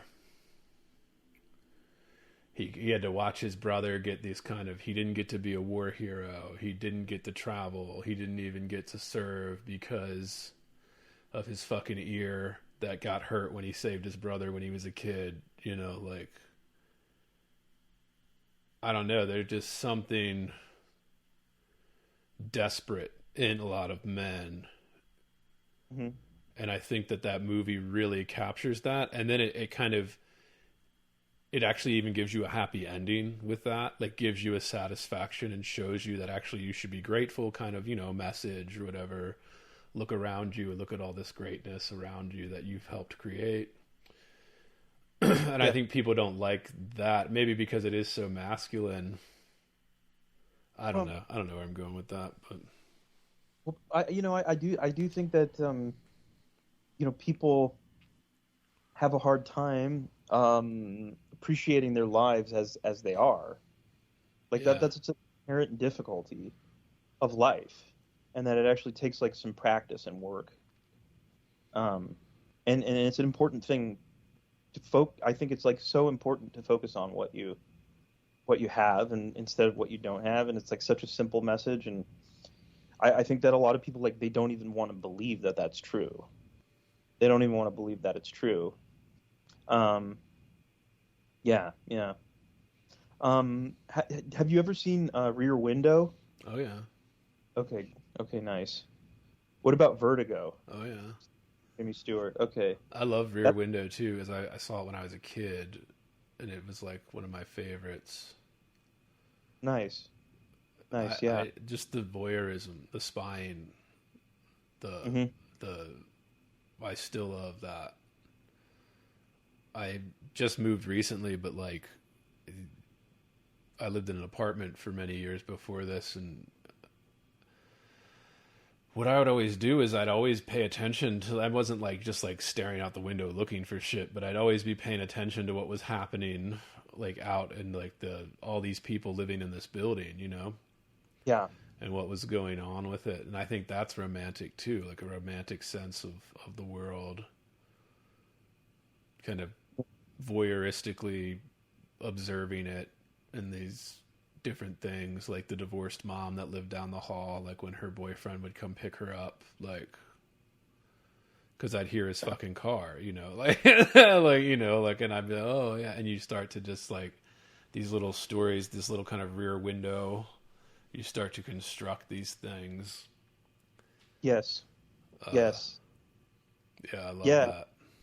At the last apartment that I lived at, there was this guy who I would see, and he would walk around the apartment complex, and he was like, he was like this kind of, he was maybe like 6 feet tall, and he had like long dark hair, and he had kind of like he was not in super great shape or anything, but he would. He had kind of like a dad bod or whatever, but he didn't care. He would walk around the apartment complex on his cell phone, on speaker, and be in sandals and jeans and no shirt, and he would walk around, and you could hear him talking, and you could just tell from the conversations that he was having that he was going through a separation that sounded like it was headed towards divorce. Oh yeah. And it was always fascinating to like witness him pacing around like the grounds of the apartment complex, like walking with his shirt off.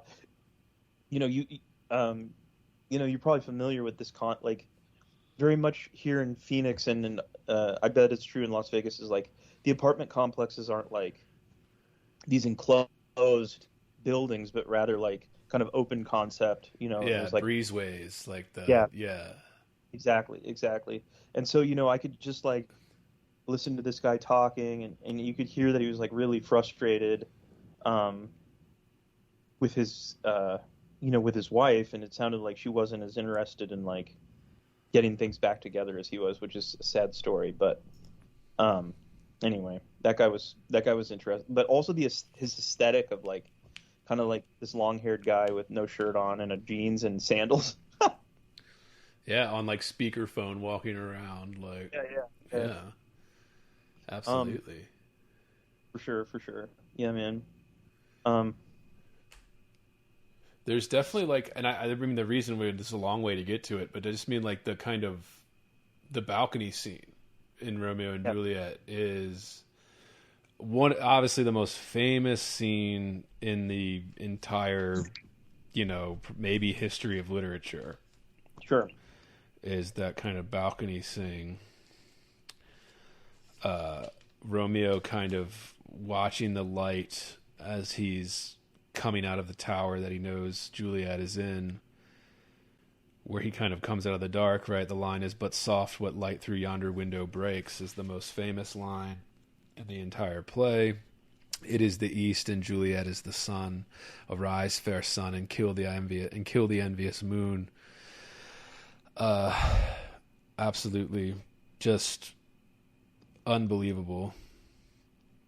Yeah, for sure. Just kind of, and I think just like there's something inherently romantic about a tower, about a balcony, going to somebody's window and shouting up to them. Marlon Brando in the Streetcar Yes. Named Desire, just shouting up to them, say anything. John Cusack holding that boombox, like just kind of there's something sneaky about it. One, right? The kind of high school young love when you're sneaking in and out of each other's rooms and stuff like that. All of that. There's just something so romantic about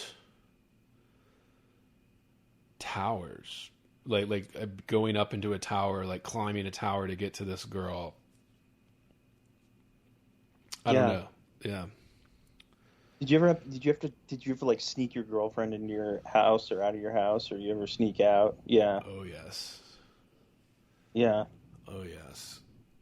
And it was always like kind of a romantic thing, right? Like the kind of passionate thing that was, I me, she speaks, oh, speak again, bright angel, for thou art as glorious to this night, being over my head as his winged messenger of heaven. An angel, just unbelievable.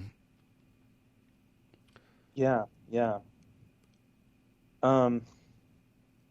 Well, and the thing that amazes me is,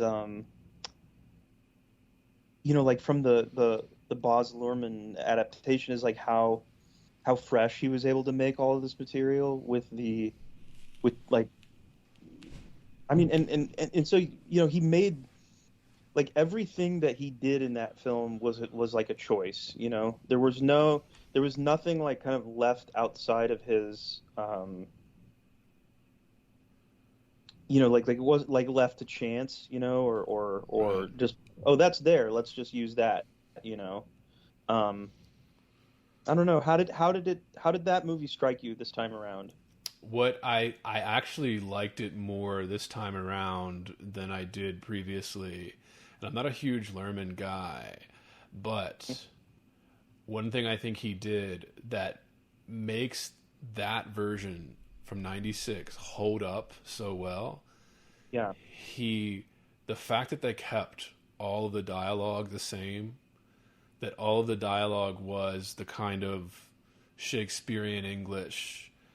Yeah. Keeping that allowed him to kind of do so much wild stuff with the kind of modernizing it in other ways while keeping that kind of dialogue is what makes that movie still hold up today. I think if they had modernized the language or told the story, the kind of same Romeo and Juliet story, but didn't use the Shakespearean language, it wouldn't hold up. It would be corny. It would be, you watch it now, I think, and it would be like, some of those choices, like you said, even in the beginning, like kind of Jamie Kennedy in the beginning.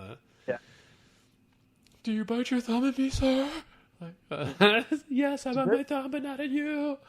It's very it's extremely 90s. Oh, the Hawaiian shirts.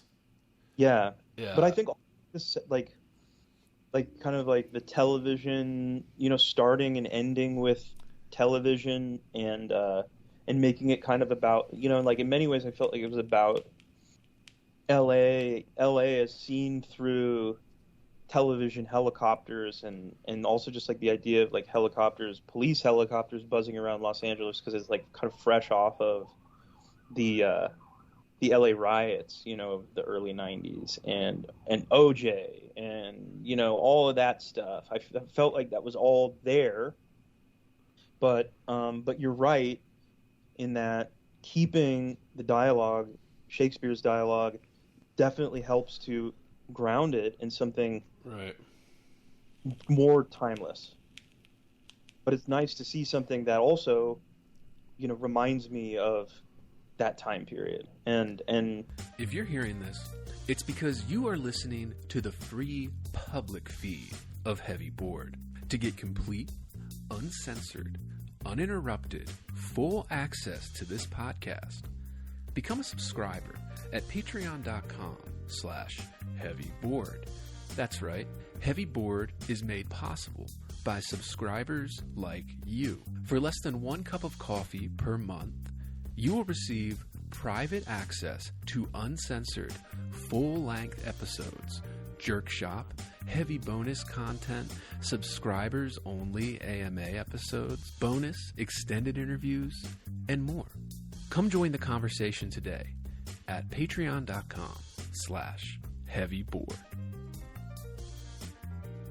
Was immersed in that time period in a way like that other stuff kind of isn't. And the thing that I didn't get when I was a kid was that like how constructed it was, and how much costume and color and set and size there is to that movie. Yeah. And that was the way to go. I mean, that was the way to go, the way to make it interesting to a new audience, to young people.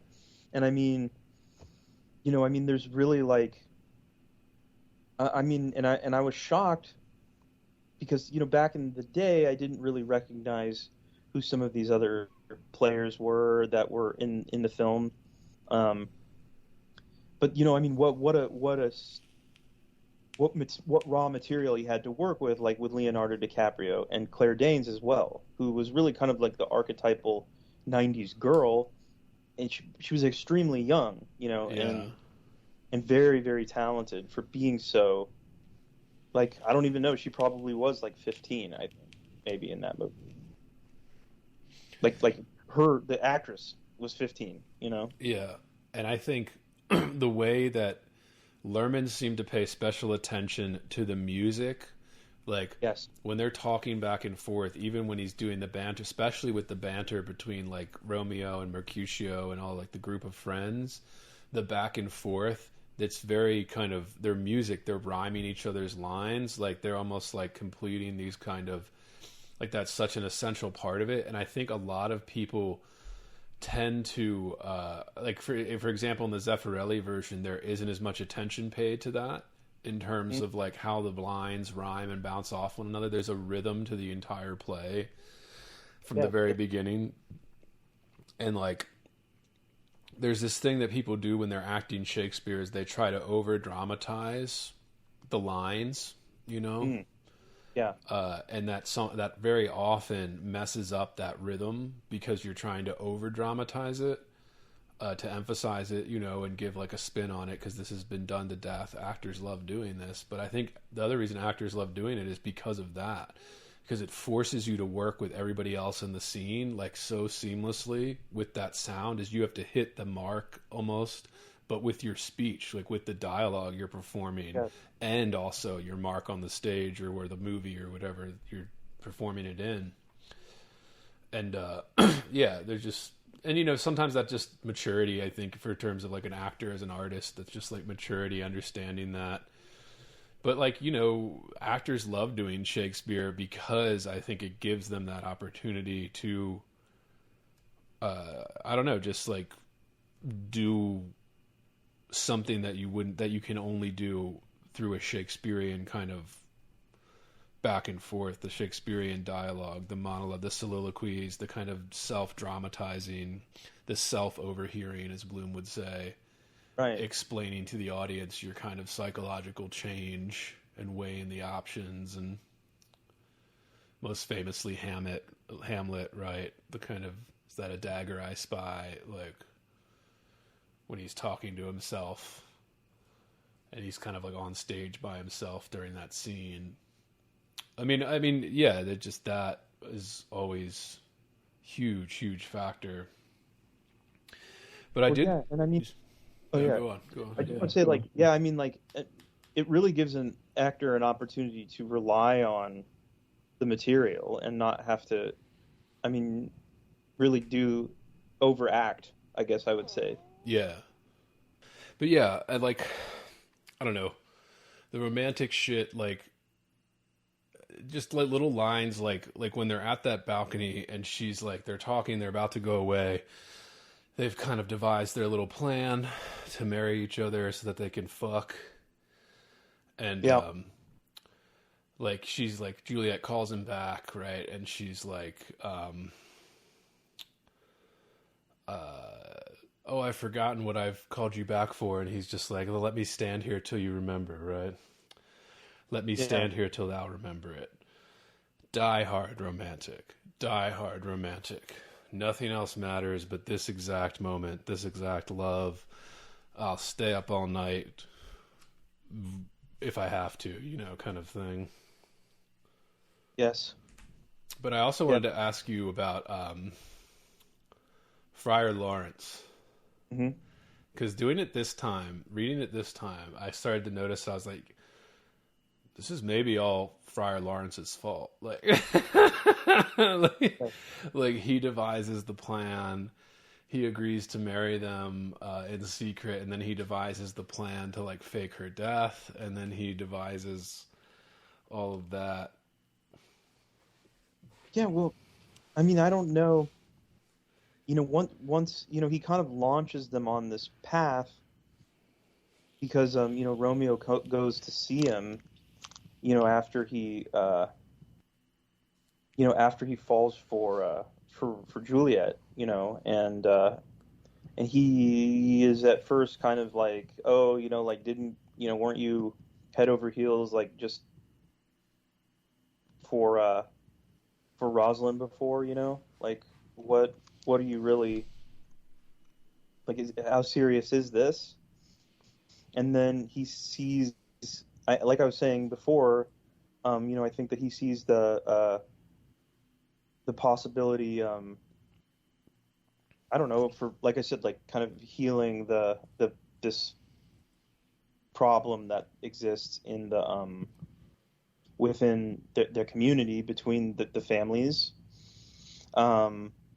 But then I think part of it is, now that he's set this into motion, like I think he just kind of has to finish it.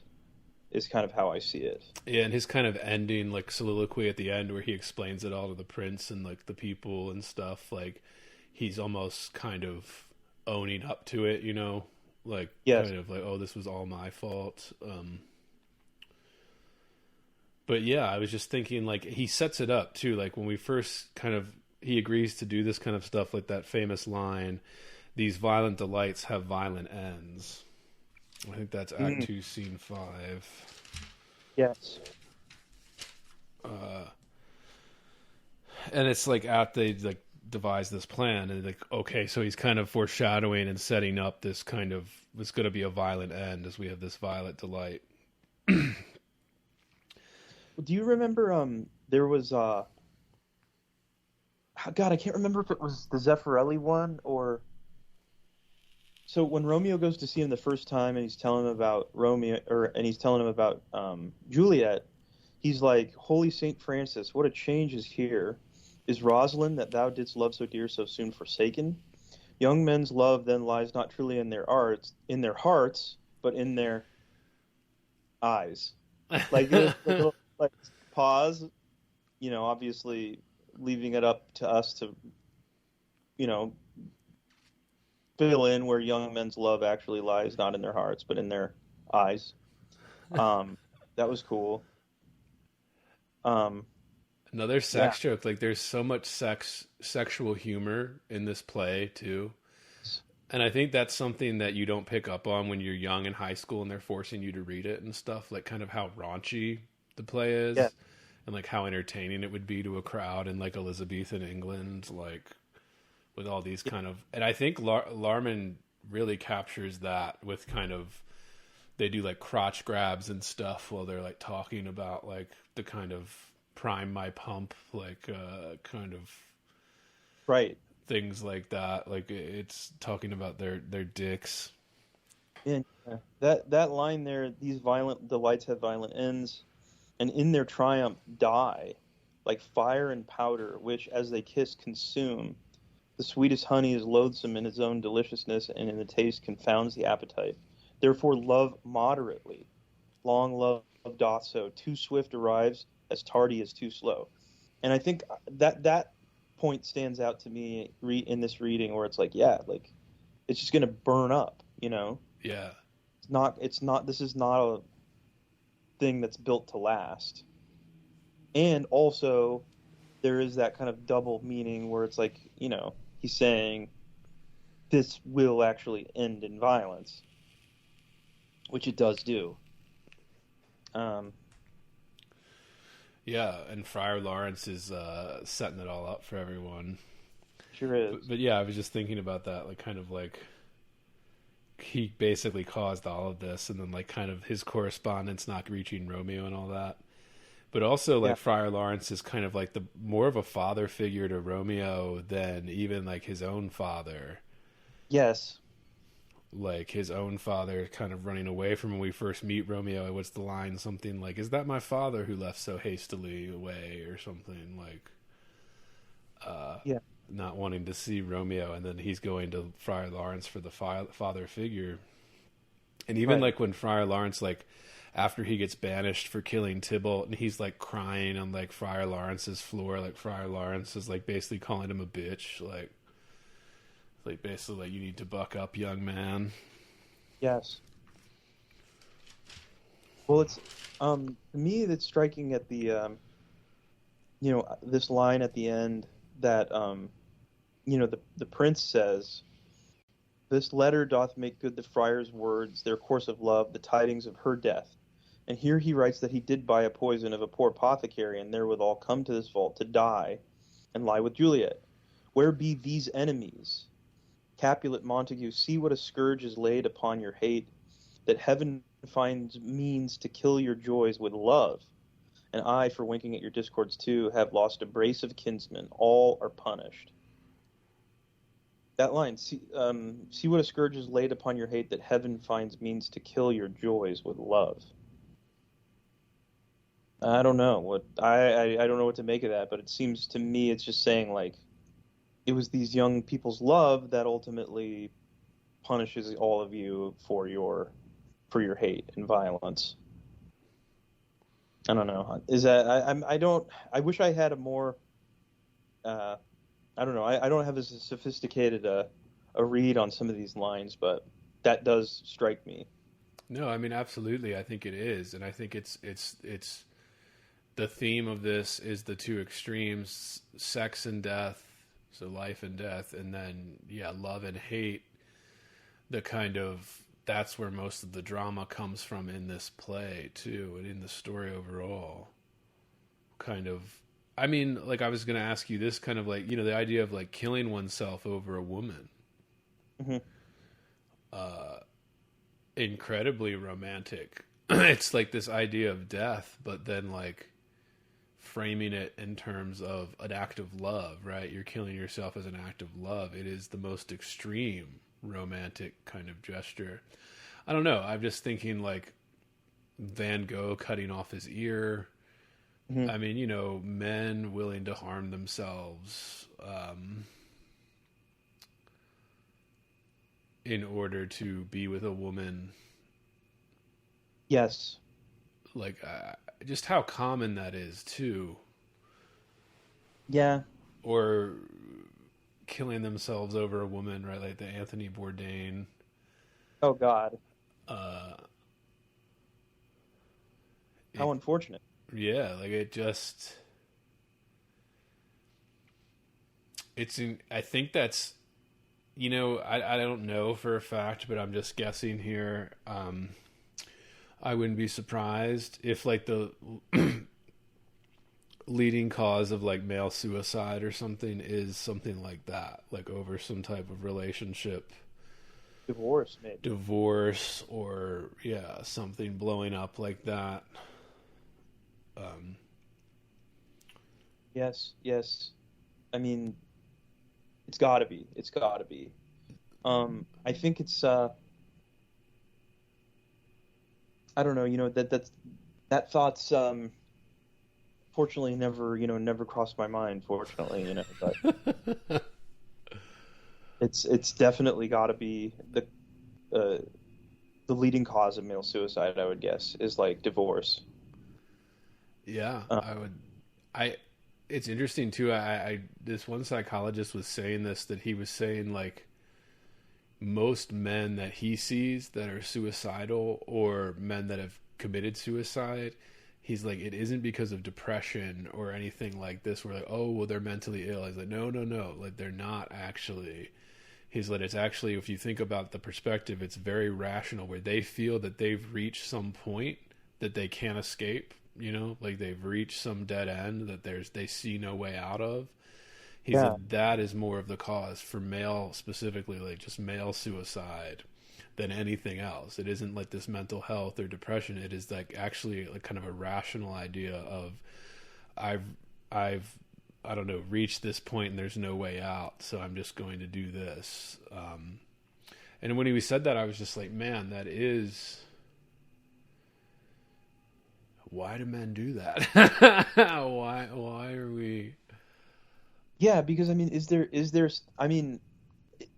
really anything that you can't get out of in some way or another, or Right, like yeah. live through? You know, I mean, even if you're like bankrupt financially, I wonder if it has more to do with like, I don't know, shame. Yeah. You know, like I made a mess of things. Like I failed. As a man. You know. Yeah. Um, And I think that's, you know, speaking of It's a Wonderful Life, I think that's what George feels in the beginning of the movie, you know? yeah. Because I think that's a very common thing that, and this is something, I know I always bring up Jordan Peterson on this podcast, but just kind of, this is something I think Peterson touches on in the modern context of that kind of desperation or the failure of a man as a man. Like as a man, you feel like you didn't live up or failed at becoming what you were supposed to be, or a complete man, or whatever it is. Kind of, that's a unique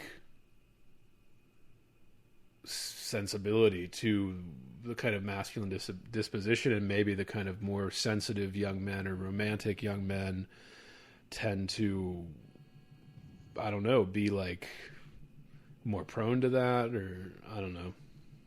Yeah. Well, you know, I do think like it's I think it's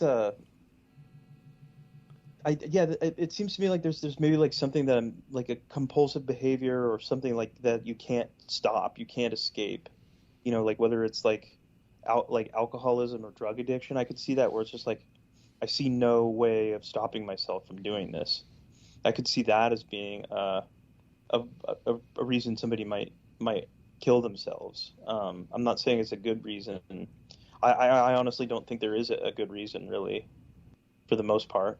Because I've certainly thought about it, where I was like, well, what would be the circumstances, you know, where I would take my own life? Like, I feel like that's just not a possibility.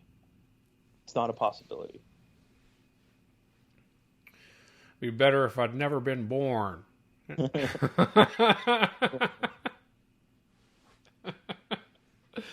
For sure, dude. Yeah, like, what did you make of the Zeffirelli film? Did you watch them in order? I ended up watching them, like I read the play and then I watched the Zeffirelli first and then I watched the Lerman. Or Yes. Yeah. What did you think of it? I really enjoyed it. I really thought the Zeffirelli was a fun way to experience this play, and I really thought the acting was really strong in the ensemble. I thought that Mercutio was phenomenal, was absolutely phenomenal, and I liked seeing it in that context. It made it, I don't know, there was something like very kind of Italian about it. I felt like, and it, yeah, I really enjoyed that. You know, and I thought that it was interesting to see these young people from that era, you know, handling this material. And I mean, all in all, I think that my understanding of the actual words of Shakespeare, the actual dialogue itself, was better. Like I, you know, because I actually saw the Romeo and Juliet, the Lerman Romeo and Juliet, a few weeks ago, or maybe a month or two ago, God, it couldn't have been that long ago, Andrew. It must have been really recently I'd seen it. And I was just more taking it in visually than being impressed by the dialogue.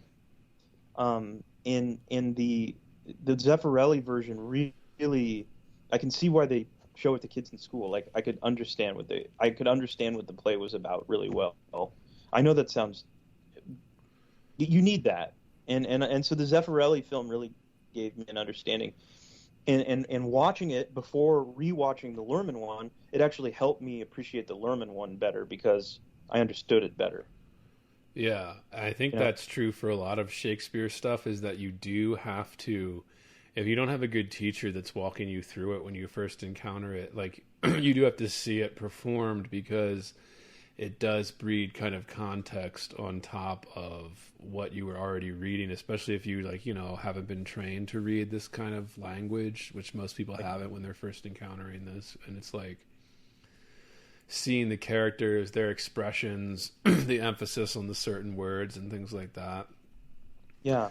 And even the Zeffirelli version, I mean, obviously they're separated by, 30 years almost, between the Zeffirelli in 68 and the Lerman in 96. It was much more play-like, where the sets were very minimal. Like a lot of it was just that town square, kind of just that, Italian buildings and like the kind of town square. I got like kind of ballet vibes too. Mm-hmm. Like with the tights, the fight scenes, like the choreography of the fights. They're almost kind of dancing around one another. True. I just got like a vibe of that. I mean, I noticed this in a lot of movies, even earlier movies than this, usually from like the 50s, when, television and film were becoming a more dominant medium than theater and like plays and stuff, like the reason, like old school movies and stuff that would only have like one room or whatever that they would be moving the camera in or something, sitcom style today. Well, it's because it came out of like the theater, where you only had this one room at a time on the set of like a stage, before we could do the elaborate kind of, fantasy set pieces or whatever. But yeah, I got a lot of that vibe. Also, shout out to the nurse in the Zeffirelli version. I looked it up. Pat Haywood plays the nurse, and just crushes it. Just crushes that. Absolutely. Yeah, and people will recognize Michael York. Yeah. Tybalt from, I don't know.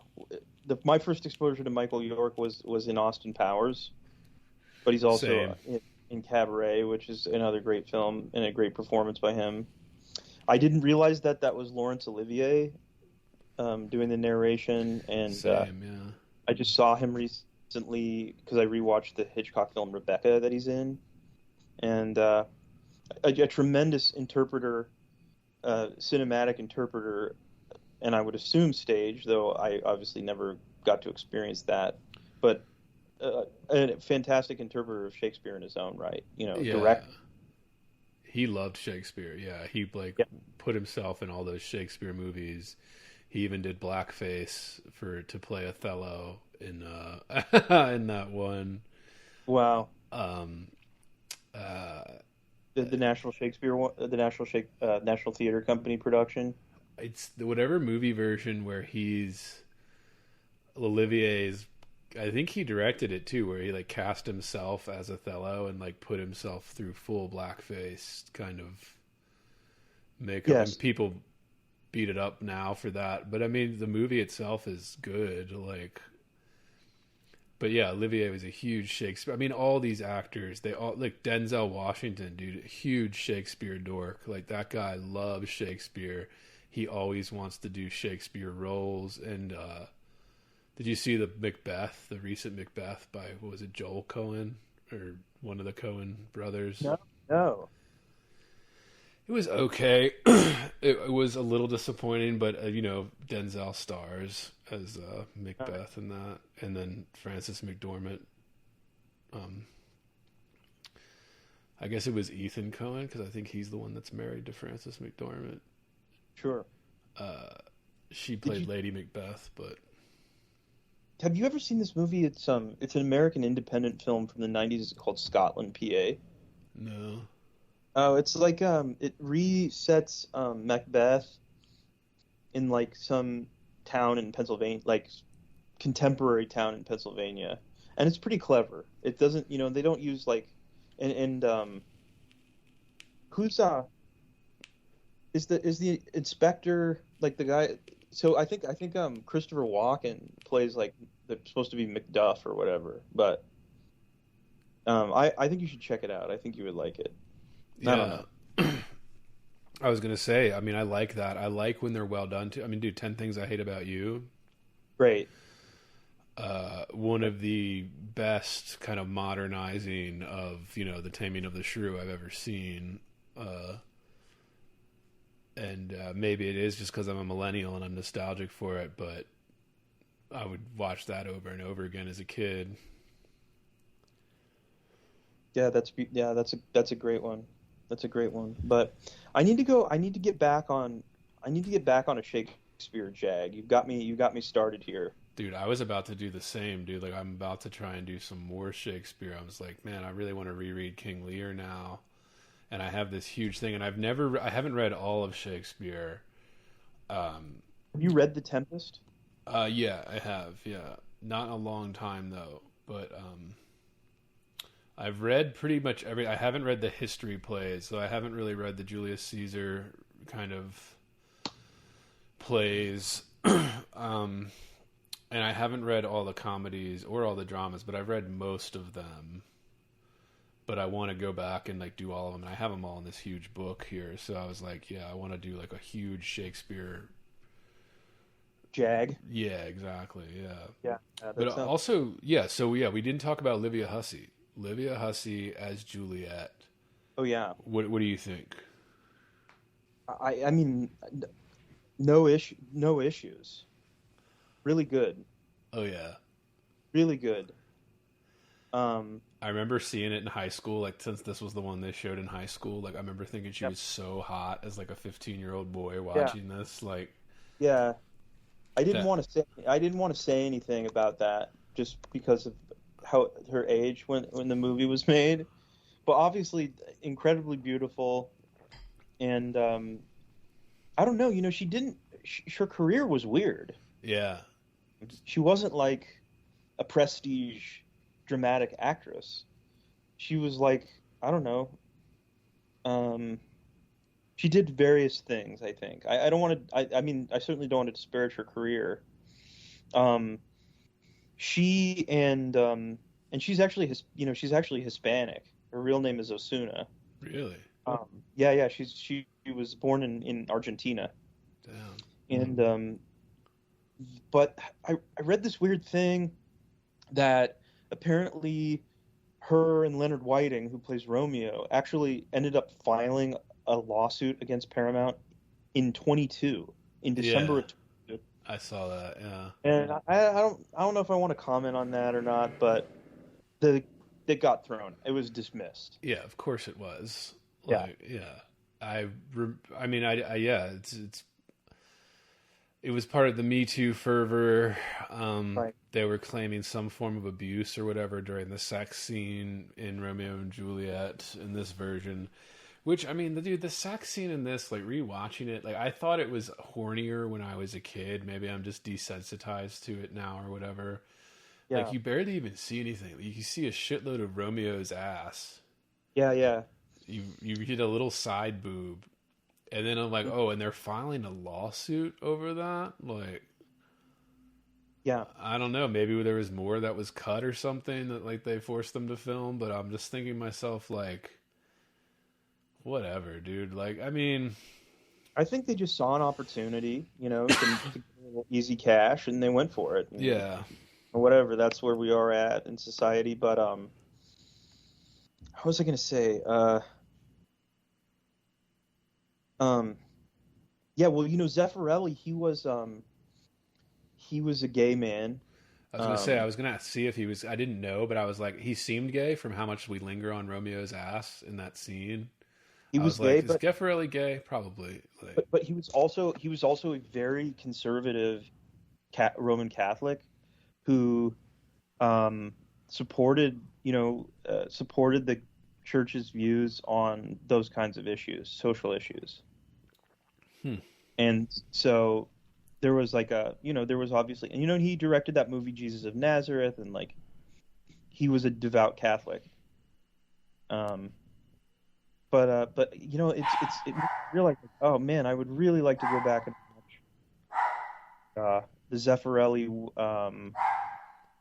What was the one that he did do with Richard Burton and Elizabeth Taylor? He did one of those Shakespeare movies with Burton and Taylor. was it Taming of the Shrew, or was it? It was. I think it was. I think you're right. It seemed like I didn't know for a fact, but like stylistically they seemed similar. That's why it jumped out at me. Yeah, that's the one. That's the one. But they did The Tempest too, didn't they? Together? Or am I making that up? I mean Burton and Taylor. Right. I see what you're saying. Yeah, I don't know. I'm not. There's one film adaptation of The Tempest that I'm familiar with, and it's actually an incredible movie. It's called Tempest, and it takes place in modern times. And John Cassavetes plays Prospero, and it's I really liked it, but I'm a big John Cassavetes fan as well. So, what did you think of Leonard Whiting playing Romeo? His portrayal. He was fine, I wasn't like. He kind of reminds me of like a modern. Like at times I was getting like, is this like Chalamet or whatever, or is this what's the other guy's name? The guy from High School Musical, I forget his name. Zac Efron. Yeah, I was like, I got a little Efron vibes or whatever, but I wasn't overwhelmed by his performance. Like I said, I really was more impressed with like all the other players, whether it was, like you were saying, the nurse who was great. I've already called out Mercutio. I thought he was amazing. Like, okay, here's why the Mercutio in this one was good, because he captured both the big brother seriousness of Mercutio, but also that kind of like playfulness. But he didn't go too far with it. Yeah, he didn't turn Mercutio into full blown jester mode, But that's what makes Mercutio interesting, though, is that there is that duality. That death scene is so great in the Zeffirelli version. Yes. When Mercutio's dying and he's making and the way they frame it so that he's joking, and then he's kind of his face. He's like, "Fetch a surgeon!" Like, just, and they like that kind of like awkward hesitation of, "Oh, Mercutio's fine," but then all like, "Oh, he's dead." Like. Yeah, that actor did it great. The kind of transition, because it's sudden and it's hard to do too. Like, but yeah, I agree with you on like Whiting. I mean, I'd never really heard of that guy. Had he done anything else like Leonard Whiting or Well, he left Hollywood pretty early on, I think, and stopped acting in Hollywood. He would have to, yeah.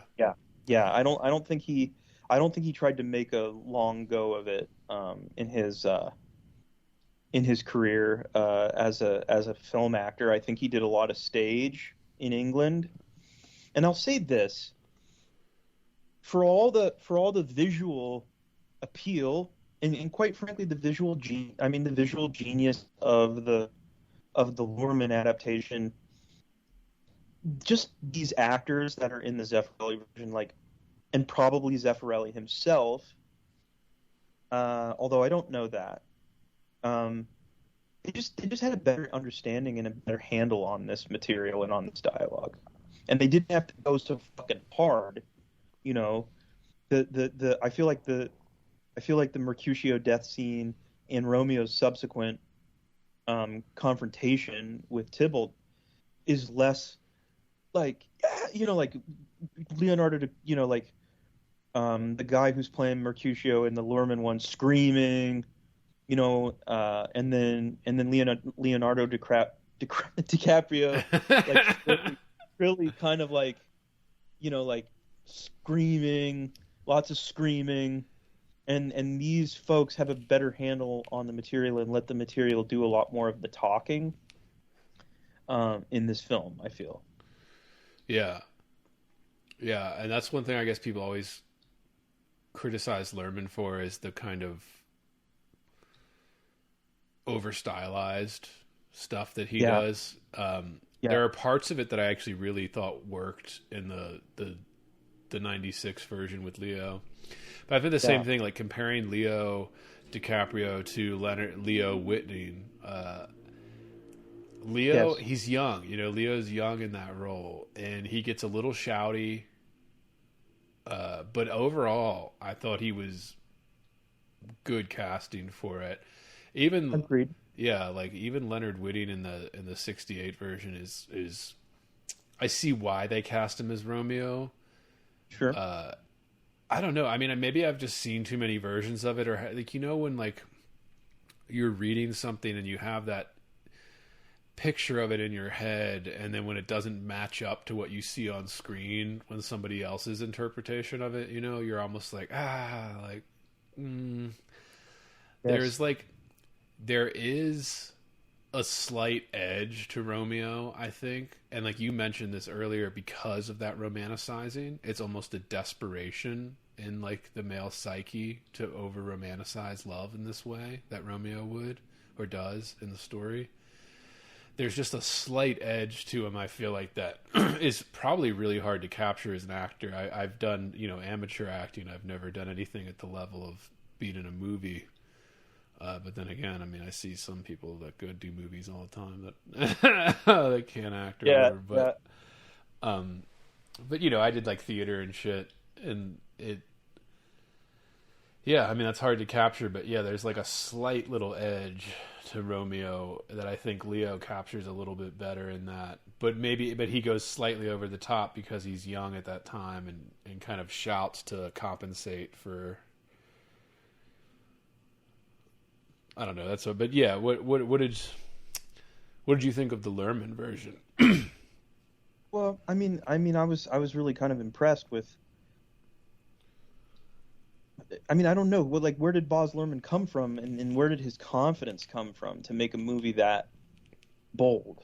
And it's really bold, and it has like a very theatrical sensibility. It understands, I guess, how this movie could be interesting to anyone is by like putting in a lot of motion, color, music, and it's so stylized, and he's able to use costume to differentiate between, like he's able to help us visually understand what's happening, and that was so important because the movie really is, I think, it's like for teenagers. Yeah, and it was a teenage sensation when it came. I was a little too young.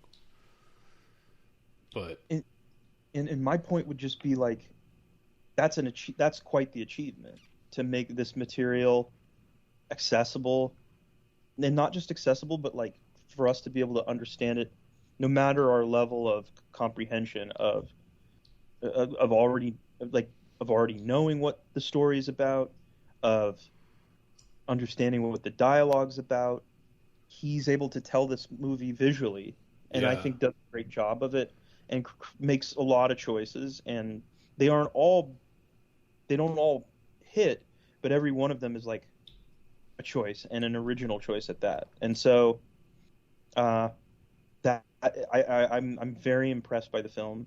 I don't think it's I'm not necessarily saying that like everything about it rubs me the right way. And then again, like I said, it was made for teenagers. But I think it's quite the accomplishment, and I'm going to go out on a limb, and maybe people can accuse me of being a contrarian. but I really groove. I groove more with Zeffirelli, like in terms of like, what do I want to, how do I want to experience this story, and how do I want to experience this dialogue, and just what's my mood? What is my mood? And my mood is more at this point in my life Zeffirelli. And quite frankly, I didn't have an appreciation for what Zeffirelli was doing in terms of costume, in terms of choreography, and also, of course, the acting. Yeah. I didn't get that when I watched, I thought, like I just kind of thought this is dry and old fashioned, but it's not. But then again, the Romeo, the Luhrmann one is so MTV. It's so MTV, but in a good, but in a good way. That's not. I'm not denigrating that. That was at the peak of, the kind of like the confluence of Hollywood storytelling and what we learned from the music video. Yeah. What we learned from the big epic music video. Peak TRL. Like, yeah. Yeah. It just peaked. Like, that was the coolest shit. And even the visual stuff, like the favorite visual stuff with Luhrmann's was that scene when he's in the tomb, which they kind of make like a funeral home kind of thing. The red crosses that line the entire like aisle as he's going down, like to her kind of coffin. Yeah. I was just like, this is so stunning, and it works, even though it's so like neon, like bright. Like, you would never think of to put this in a Romeo and Juliet adaptation. For some reason, it just works. Yes. But then, like, I have a kind of like, I'm hit or miss with Luhrmann. I think he's kind of hit or miss in all the stuff he does. Like, I think there are parts of it that are really good, and overall, the product can be good, like the final product. But like, there's always little things that I'm like, ooh, you're so stylized. There's just things that I'm like a little quirked on. For example, dude, he got points against him. No balcony scene. He took away the balcony scene, and I get it. It's cliche at that point. Like, it had been, 500 years of people putting on this play and making movies. He was trying to freshen it up a little bit, but I was just like, there are some things that you just can't freshen up, like, no matter how, because it's just too iconic. It's almost, no matter how you try to go against it. So, for example, something like that balcony scene, if you try to freshen that up or change our expectations or something, it's almost disappointing because it's just so expected that there's no getting around it. You just have to bite the bullet as a filmmaker and kind of give the audience that, and do it your way, obviously, and make it fresh however you want or can. But yeah, for that, when like he fell instead of having the balcony scene, I was like, oh, I want to have Romeo looking up, be like, be soft. What light through yonder window breaks? It is the sun. Or he's the east and Juliet is the sun.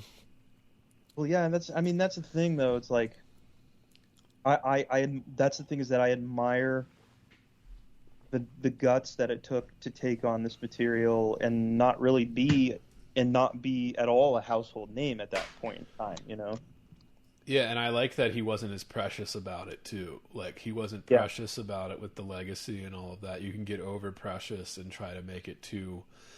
There was a Pride and Prejudice remake, one of the more recent ones, wasn't it? Or was it one of the ones in the 90s that it almost is too precious with the material, I feel like. But then again, I need to rewatch these. I haven't seen them in a while. But I really like, I mean, and you may be talking about this version, but I'm a really big fan of that, like 2000. The Keira Knightley. I like it a lot. Yeah. That I wasn't talking about. Yeah, that one's good. Okay. Yeah, that's good. Yeah. I think. Yeah, man. Mr. Darcy, dude.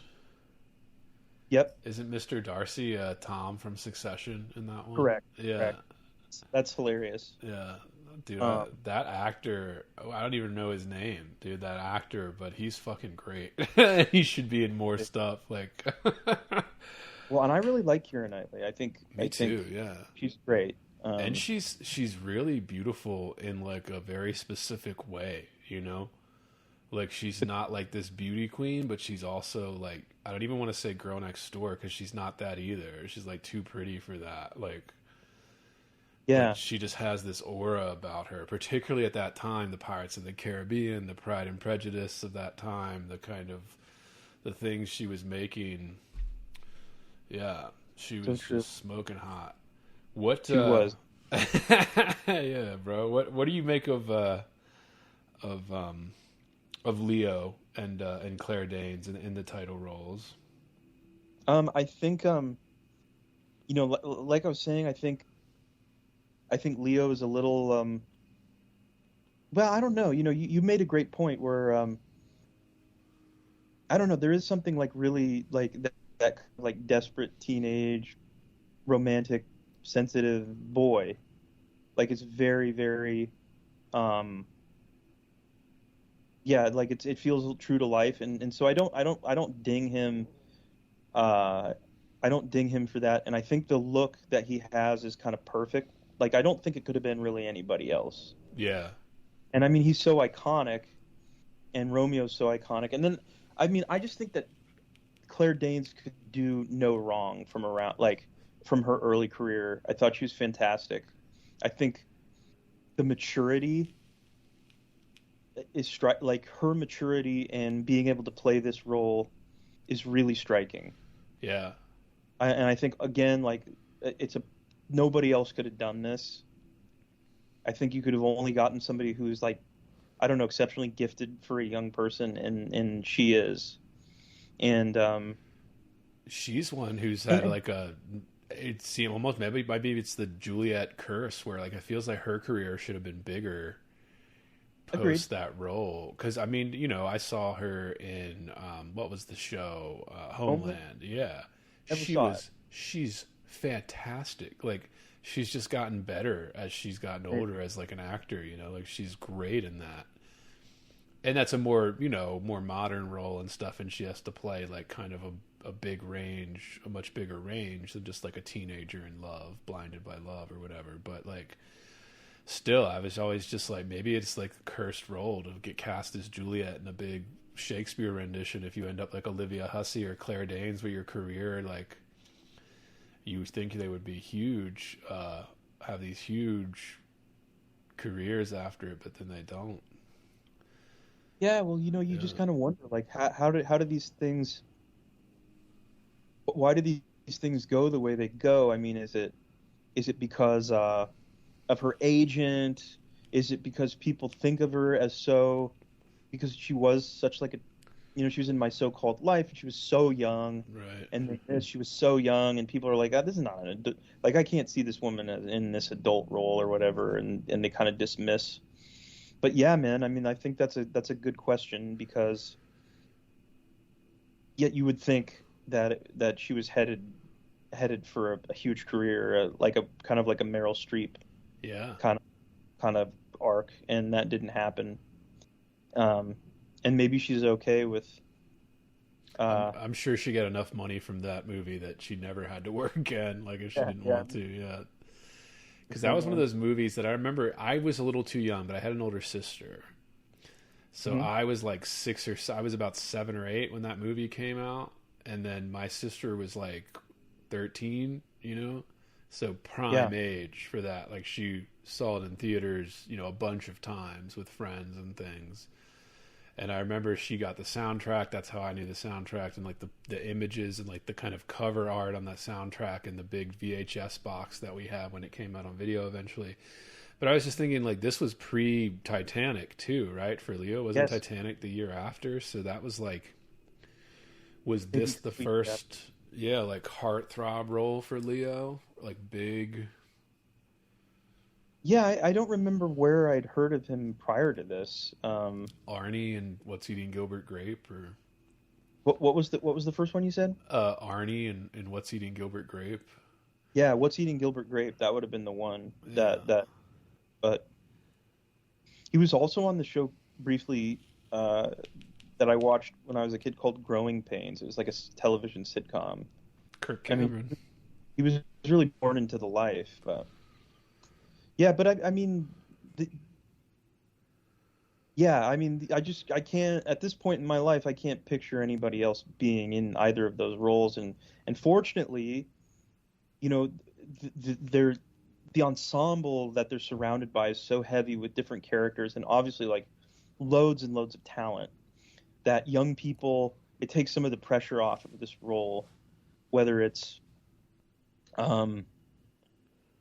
whether it's those kids that are in Zeffirelli or it's this movie, And I was thinking the Mercutio in Larman, he was the actor. I can't think of his name, but he was in a lot of shit in the 90s. He was in Oz, right? Right. Yeah. He was the guy in the wheelchair. Yeah. That narrates he narrates the whole series. Yeah, he does. Hey, look, Andrew, I think I need to go and get some dinner before For sure, bro. Don't hit the sack. So yeah. Final thoughts, Brendan? Any final thoughts on Romeo and Juliet or either of these versions? I think I might, for listeners, do like a deep dive on Romeo and Juliet films. I like to do that sometimes. For a bonus something, but yeah. Final thoughts on anything, Brendan? Romeo and Juliet, Shakespeare, Lerman, Zeffirelli. Yeah, Brendan's Heart and Soul. Yeah. Well, I think when this is a cautionary tale about the adults in the lives of these kids. Because they're unsupervised and they have their own ideas about the world and I think they're a little bit trying to escape their families and the conflict that they see.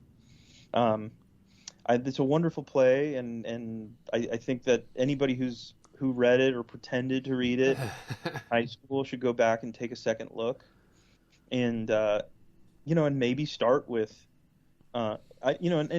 maybe start with the Baz Luhrmann one and work your way backwards. See how that goes. Yeah. But or even just this is one of those plays that's always going on at a local theater group or something, because it's a great one for actors. Just the tickets to that, if it's a local one, probably pretty cheap. Take a girl out. Take somebody out, listeners, to go see that local college or whatever doing it. Yeah, I couldn't agree with that more. Every time I go and see Shakespeare in person, I'm rewarded.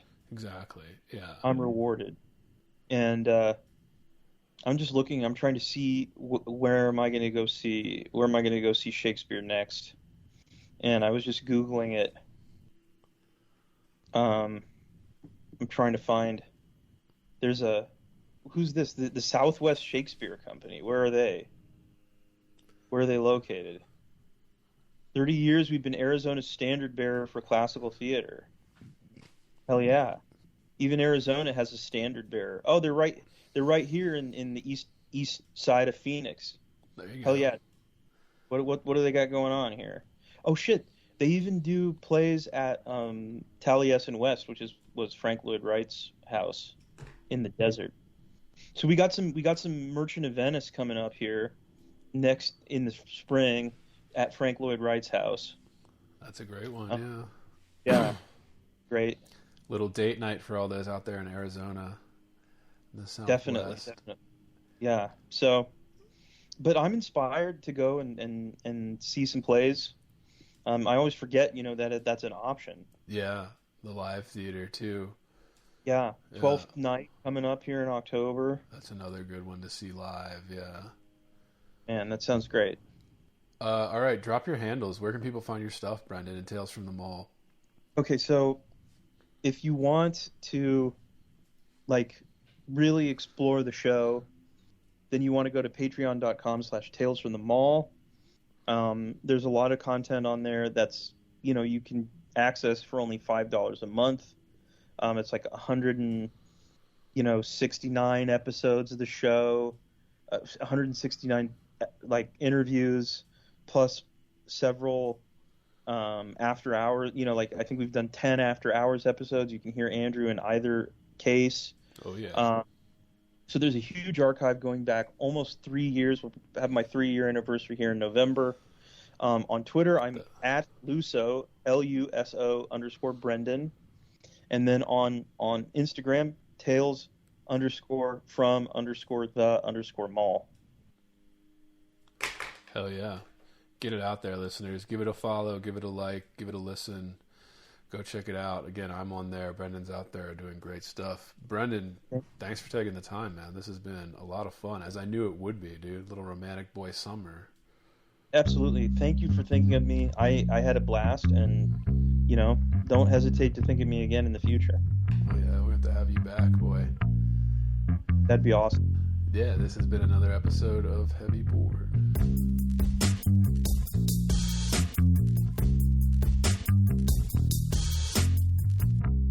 Heavy. Bored. Heavy. I am heavy Bored. I may say that the male is entirely hostile. No! Dinner. Resources. Life, friends, is boring. We must not say so.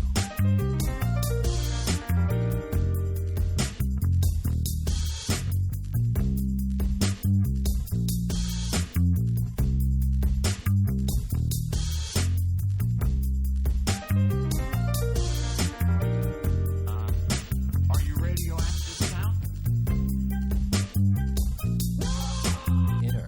Resources. American resources. Being bored, Some activities are intentional, right? it shows such a lack of gratitude for life. Bored. I aspire to boredom, I should say. Bored. Heavy. I am heavy Bored. Has you night sweats and the day sweats, pal? Pal, I do.